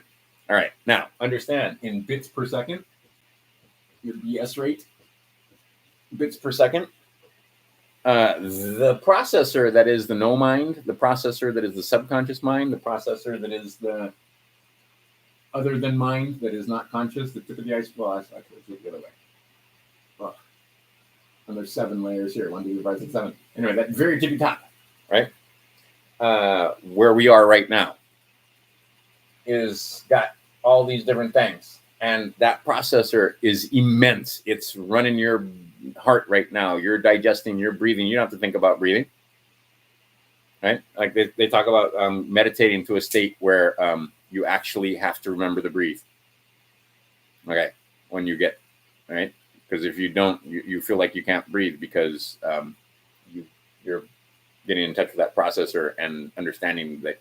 Anyway, hard for to describe. But anyway, the idea being is that here is 10 million bits a second is with your eyes. See what your eyes are filtering out most everything, not taking in most everything. Your ears, that's about 100,000 bits per second. Your skin, 1,000,000 bits per second. That's why sex feels so good. Your taste, there's about 1,000 bits per second there. And you can add them all up if you want to. There's another 100,000 bits per second. Every second, the other mind, the thing is processing this much information. Actually, it's probably more than this. And people that have studied it, because now what happens is over here in the conscious. So this is the unconscious. This is the other mind. This is the no mind that sometimes the Japanese talk about that. This is the or martial artists and so forth, where the no mind just does it, where you remove conscious mind and no mind takes over, or the other mind, or the unconscious mind, or the whatever you want to call that thing, the one that's running your heart, your blood, you're digesting your food, all that kind of stuff. All right, then there's the conscious mind. Okay, so the conscious mind gets about out of 10 million bits. You get about 40. And then here you get about 30. So what you hear and what you see seems very close, but you can see that, no, that's off by a factor of 10. This is only a difference of 10. This is only a percentage more, whereas this is a factor. But anyway, you get about 40 bits, 30 bits. All right, per second. That's a lot of bits. Because actually running at 40 bits per second, that's a pretty fast processor, actually. And then 1. So if you total this all up, you get about 78. Out of how much? 0, 0, 0. Oh, there's a 1 there. There's a 0 there. Oops, am I getting that right here? There's a 1. Crap. My zeros are not lined up. This is the problem. My 1s and my 0s are not lined up. All right. That and that and okay. So 3 zeros. And then in this we got a 1. And then in this thing we got a 0. And then in this thing we got a 1 and we got a 2 there. There you go. And then over here in this column we got another 2. And then in this column we got a 1. So out of that much, right? 12 million bits per second. And it's probably like more like 40 million bits per second. But anyway, out of all of that, we get 78. Okay, so what they've done via your small screens and this screen and so forth is they put a filter in here, obviously. I mean, there was a natural filter here anyway. How does it decide out of that 10 million, which 40? How does it decide out of that 100,000, which 30? That takes some processing power. And when I'm saying it, I'm talking about the other mind, the conscious mind. So you only are seeing a very small fraction of what's here. In the full periphery, there's a whole, I'm looking over here, there's a whole bunch of stuff going on over there, and behind me, and over there, and so forth. But I'm just looking at this much. Like when you're looking at your computer, everything else is tuned out, and you're reading what's on the page. You're not reading what's on the document that's over here. I'm not reading the information on that jar or bottle over there, right? Okay. I'm only getting 40 bits. Okay, so what 40 bits do you get? What 30 bits do you get? What sensations do you get? And see, when you have sex, you can get this number up way higher. And it takes member, somebody else to do that, to help you with that. Generally a member of the opposite sex, but it can be the same sex. Anyway, taste and smell. So obviously, if you get in touch with the superconscious mind or that other mind, there's a lot of information there because this is every second. So in an hour, I mean, just start thinking about seconds and how many 60 in a minute, 60 of those in an hour. Start doing the math. How much data you're not getting, but you can tap into it using mind, using the subconscious, understanding things like photo reading, taking the genius courses and so forth that Learning Strategies has. What they're doing is getting you in touch with this. And I can say again with alacrity that this will change your life. Absolutely. And again, uncompensated, right? You're not going to see a link to a course that I get paid for. Go find out about it for yourself. The more of you that can do this, the more of us that can do this. And then piles of books become no problem. True story. True story. Hold on.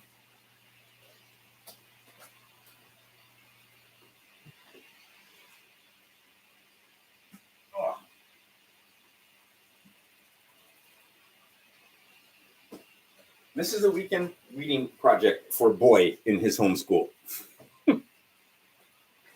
There's this thing called synaptic reading. So,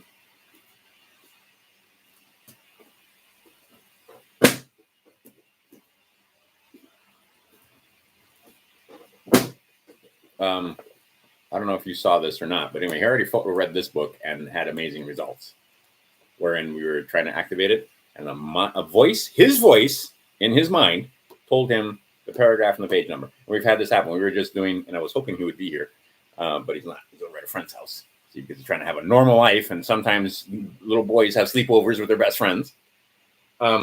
He was doing not Book of Five Rings, but Art of War.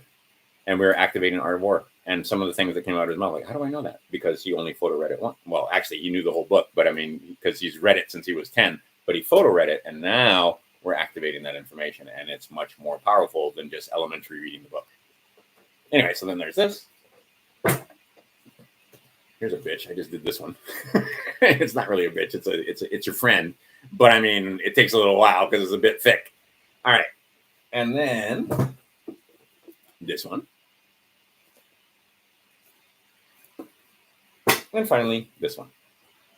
Okay, synaptic reading. So we're going to read all of those books, and they're all on basically the same subject, which is health, nutrition, using plants, using natural remedies, and so forth. We're going to mind map it. Let's see here. Do I have a handy-dandy mind map over here? Yeah, kind of, sort of. Here's one that's not complete, and here's one that you can't see because it didn't get finished. But, yeah, you can't read it. It looks like a white piece of paper. Here's a better one. All right, so this is all the different things here. And it's basically you start mind mapping. And then you just do all 5 at once. This is not the mind map I was looking for. But anyway, so in the middle, the topic is going to be natural health and healing. And then each one of these books are going to go around it in a clockwise fashion, so it makes sense. And then each one of those is going to have a mind map. What's the main thing? What's the herbs? What's the so on. Anyway, but the idea is you activate those books. You'll be able to get through. According to him, this will be about a week. Actually, a weekend. You can photo read them all in a weekend, and then you activate them over the next week. But that's 6 books, 6 days. There's a book a day in the month of May. I'm going to be doing a book a day in the month of May. That means I'll have read 30 books. What books do you think I'm going to read? I guarantee you they're going to have to do with codes and statutes, law books, dictionaries, and so on. Anyway. But understand that you need to take control of your mind, because what's happened is the government, that's what they do. It's right in there. Government has taken control of your mind. Well, maybe it hasn't taken control of your mind, but for damn sure it's taken control of most of your friends' minds, which is why they're wearing masks and doing this, and now they're going to die. Bad news. We lost that round. It was considered acceptable losses. Think about it. Oops, sorry. Think about it in this manner, wherein you understand that there's no getting them back. They lost control of their minds to the point where they're taking for a thing with a 99.97% chance of survivability. In most age groups, it's 99% until you get up into the 70s. Why? And then you find out that there are thousands of people dying. Thousands. And they're still trying to, I just watched this on the news, trying to tell you that it's 1 in a million. It's just 1 in a million. 1 in a million. They're safe. It's 1 in a million. Do I have it here? Let me just open this up. This may cause me to crash because of the way things are. But let me just, see. We'll go to my page. I'm going over to Facebook, which is why it's a thing.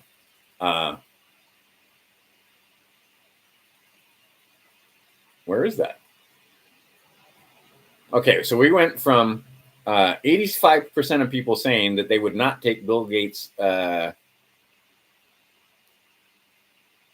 jabs to having multiple millions decide that they would just consent. And see, that's tacit approval. But let me just read you these numbers. And they're old already. There's more than this. And this is only a small percentage reporting. Let's see here. 1,330 by Pfizer and 1,280 by Moderna. Those are the ones reported so far. And that's just the ones they've reported, folks. They report about 1%. And unlike the Rona, where everything caused you to die of the Rona, motorcycle accidents were listed as Rona, gunshot wounds, cancers, everything was listed as Rona. This is the opposite. You died of anything but this. They will, for them to admit 1,000, there's many, that's probably like 1%. So what's 1,000 is 1% of what number? Okay, there's no way it's 1 in a million if you can just do some logic and reasoning skills. Because 1 in a million right there, if 1,330 just from Pfizer, multiply that by a million, no. So the idea being is that you have a very high chance of having an adverse effect from, okay, but you've lost control of your mind. So I just want to travel. I just want to see my grandkids. I just want to blah, blah, blah. That's how they get you to do it. They didn't force you. You had to apply. And by the way, I'm pretty sure you had to show an ID so that you could get your passport. Right? Okay, wake up, folks. They are in full extermination mode.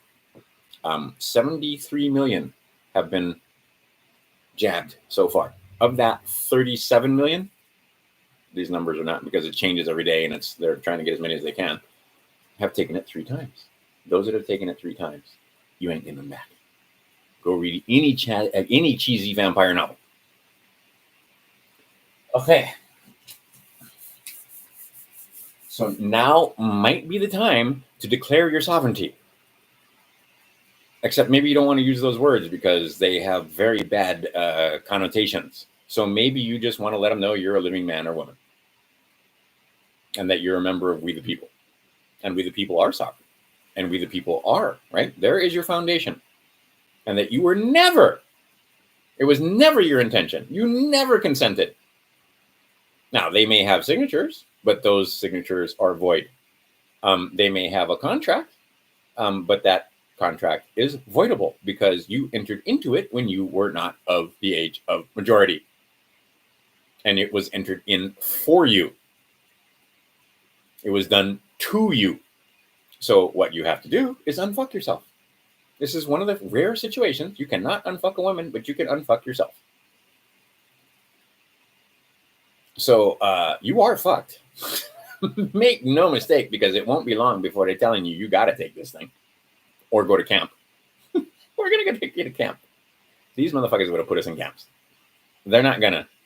But the idea is the some of the Wigmores, the conscious Wigmores, the Wigmores that have the conscious Wigmores, the consciousness, those are the R guys.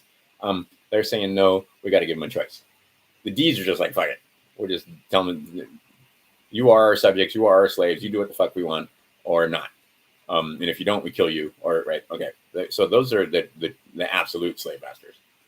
But the other guys are like, no, we got to give them a choice. And guess what? These guys are choosing. Okay, so you need to choose right-hand path, left-hand path. You need to choose whether or not you want to be a republic or democracy. I don't want to be in the democracy. I was guaranteed a Republican form of government. I do not want to be chattel property for the corporation known as United States. I want to be part of, this is my political will. Right? I'm an Aborigine. I am an Indian. I am a Moor. I am one of the people that was here before there was a United States corporation or before 1776 with the United States of America Constitution. We were here before that.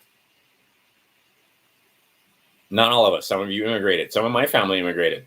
Depends on what line you go up to go back to those that were here before there was a nation called, right? But I was here, we were here, they were here on the North American continent before there was such thing as United States of America or United States. Back when this was Kem, this was the Little Egypt, the Egypta that was here long before. They try to make it sound like there were no cities on this continent, there were no big settlements on this continent, that there were no towns, it was just a bunch of Indians in the wilderness running around. That's not the case. And that they were all, transient vagabonds that lived in tents and they were on the plains and they were just nomads and they didn't have cities. And we just took it over. They freaking guys didn't know what to do with the land anyway. Well, guess what, peoples? Oops, we're going on 4 hours. Crap. Sorry. Time to stop. But the idea being is that these guys basically are going to use the same plan, right? It wasn't us. It was the smallpox. It wasn't us. It was the Rona. And they're coming from the artifice known as the CCP. And what they were going to do is get us to get rid of ourselves because there's 75 million guns. 75 million gun owners. There's like 120 million guns. That's the largest army. 3% of that. And we could put 100,000 guys in all the major cities and still have plenty of people left over. And Trump knows it. He could do it with a phone call. He could put 200,000-300,000 guys in D.C., pretty much like that. 100,000 in L.A., 100,000 in San Francisco, 100,000 in Portland, 100,000 in Seattle, 100,000 in New York, 100,000 in Baltimore, 100,000 in Chicago, 100,000 in Minnesota. I haven't even got up to 3 million. Okay. That's not how this is going to go down. It could go down this way, but understand, there is no army coming because we have 75 million guns and everybody know it. And many generals and emperors and others say you can't invade that country because there'd be a gun behind every blade of grass. That was Yamato. Okay, so what did they do? They use spies. They use subterfuge. They use traitors. They used the Rona. And they were going to try and get us to kill ourselves off, and then what's left behind? Everything, all the infrastructure is there. They didn't have to use bombs and bullets. They get to move into our cities. Hey, think in 7 generations. Our country already has 1 billion. We can barely feed ourselves. Where's the farmland? Oh yeah, over there in North America. Oh fuck, there's guys with guns and this stupid system of government where they think they're free and shit. So we got to get rid of them. And then we're just going to go over there and take the farmland and we can feed our people. How hard? Canada too. How hard is this to understand? Well, apparently too hard for most of your, but look, you're already tuning out. But I mean, how hard is this for you guys to understand? That they were going to use medical tyranny to depopulate and then have these other guys like Hawaii. How there's 6,000 Hawaiians left. Do you think they'd have a little more to say about what goes on in their own freaking state if there's 800,000 of them? There used to be millions of them. Now there's about 6,000 pureblood, and now there's 1 million in the state, and most of them are not Hawaiian, so they have no freaking say about what happens on this land that we stole, fair and square. Okay, they were going to use the same concept on the whole country over there and here by getting us to depopulate ourselves. And of course, it wasn't them. It was the Rona. It wasn't them. It was the smallpox. Right? They told you this bullshit story about how they came over here, and no, it was the colonizers. It was the Ulfers. It was the bar members. It was the brotherhoods. It was, what's the word I'm looking for? It was the Roman Curio. That's what it was. That comes here and set up this thing called United States Corporation that you thought was United States of America Republic. And they came here, and they were, right, when they first started out, same principle. These guys had to wipe out the people that were already here. There's stories about the blankets and so forth with smallpox, but understand that even before they got here, in the first guys, there had been plagues that had basically decimated Egypt and left many of these cities and orchards and plantations and farms empty, nobody on them, because everybody died. That was a real plague. Same thing happened in Europe. Okay, and then they came over here and basically moved in. Same plan. Okay, and how that was released and how they did it and so forth. If you don't think that these guys have had the mushroom cult has had this ability and understood chemistry and understand where do we get the word chemistry? That's Egyptology. Understanding chemicals and understanding what fluoride does and what mercury does and what the metals do and what all these kinds of, when it has effect on the person and how to make the person sick and how to get rid of the person is not a difficult task. They got rid of many, many, many businesses that'll never open up. Those are persons. They got rid of those first. And then they were going to get rid of the living. And then they were just going to move in. That was the plan. Okay, but they weren't just going to like move in like, boats full of Chinese people. What they were going to do is basically slowly but surely make it so that they could immigrate, make it so that they could take over our government positions. They already have moles in many Senate seats and House of Representatives. They had taken over at the state level, at the federal level, and sometimes even at the county level. County level too close, though. But I mean, look at a lot of the people, and they're members of the CCP. And just because they're Chinese, because there are Chinese Americans that have nothing to do with this, but there are also Chinese Americans that are absolutely, positively loyal to the CCP. Just like we have many people in this country that are loyal to other nations like Israel or Britain or, but they're not loyal to the United States, or they're loyal to the Vatican, or they're loyal to the City of London, or they're loyal to DC. And they understand the whole concept that those three things are one thing, the three crowns. And then they had planned to take over. Now, if you don't like this happen, maybe you stand up for yourself, get your paperwork in, put the armor of God in, and now you can help stop this from happening without ever having to fire a shot. Just pick this thing up and learn how to work it.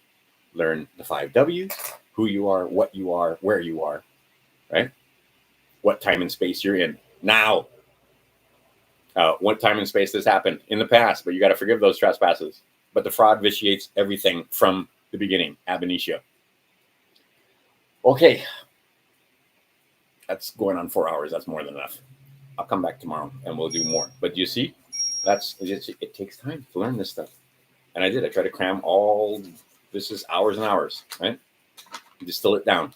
Now you got to go out and start looking up words. Start reading the Psalms. Start reading the Bible. Start reading the codes and statutes, right? But not getting caught up in the codes and statutes, but you need to know what they say so that you can refer to them in your letters. Your law, right, or your statutes say, and then you can put those in the notices, right, where I'm not talking out my ass. You may not diminish my rights by, right, you may not abrogate my rights. It says it right here in with statute or code. It says it right here in Miranda. It's already been decided. It says it in more places than that, but that's one place. And so you use that as backup. But in your letter itself, you don't need to quote code and statute. You can put it in your notices, but the concepts are there, right? So you know the maxims of law. If you're going after perjury or something like that, there's a maxim that says a lie must be punished. There's also a commandment in that book that says thou shalt not bear false witness against your neighbor. There is a law in the statutes in Hawaii. That would be Hawaii Revised Statutes at 37 that says you may not perjure yourself, and that the penalty for that is prescribed. There is another thing, and the federal level. talks about perjury.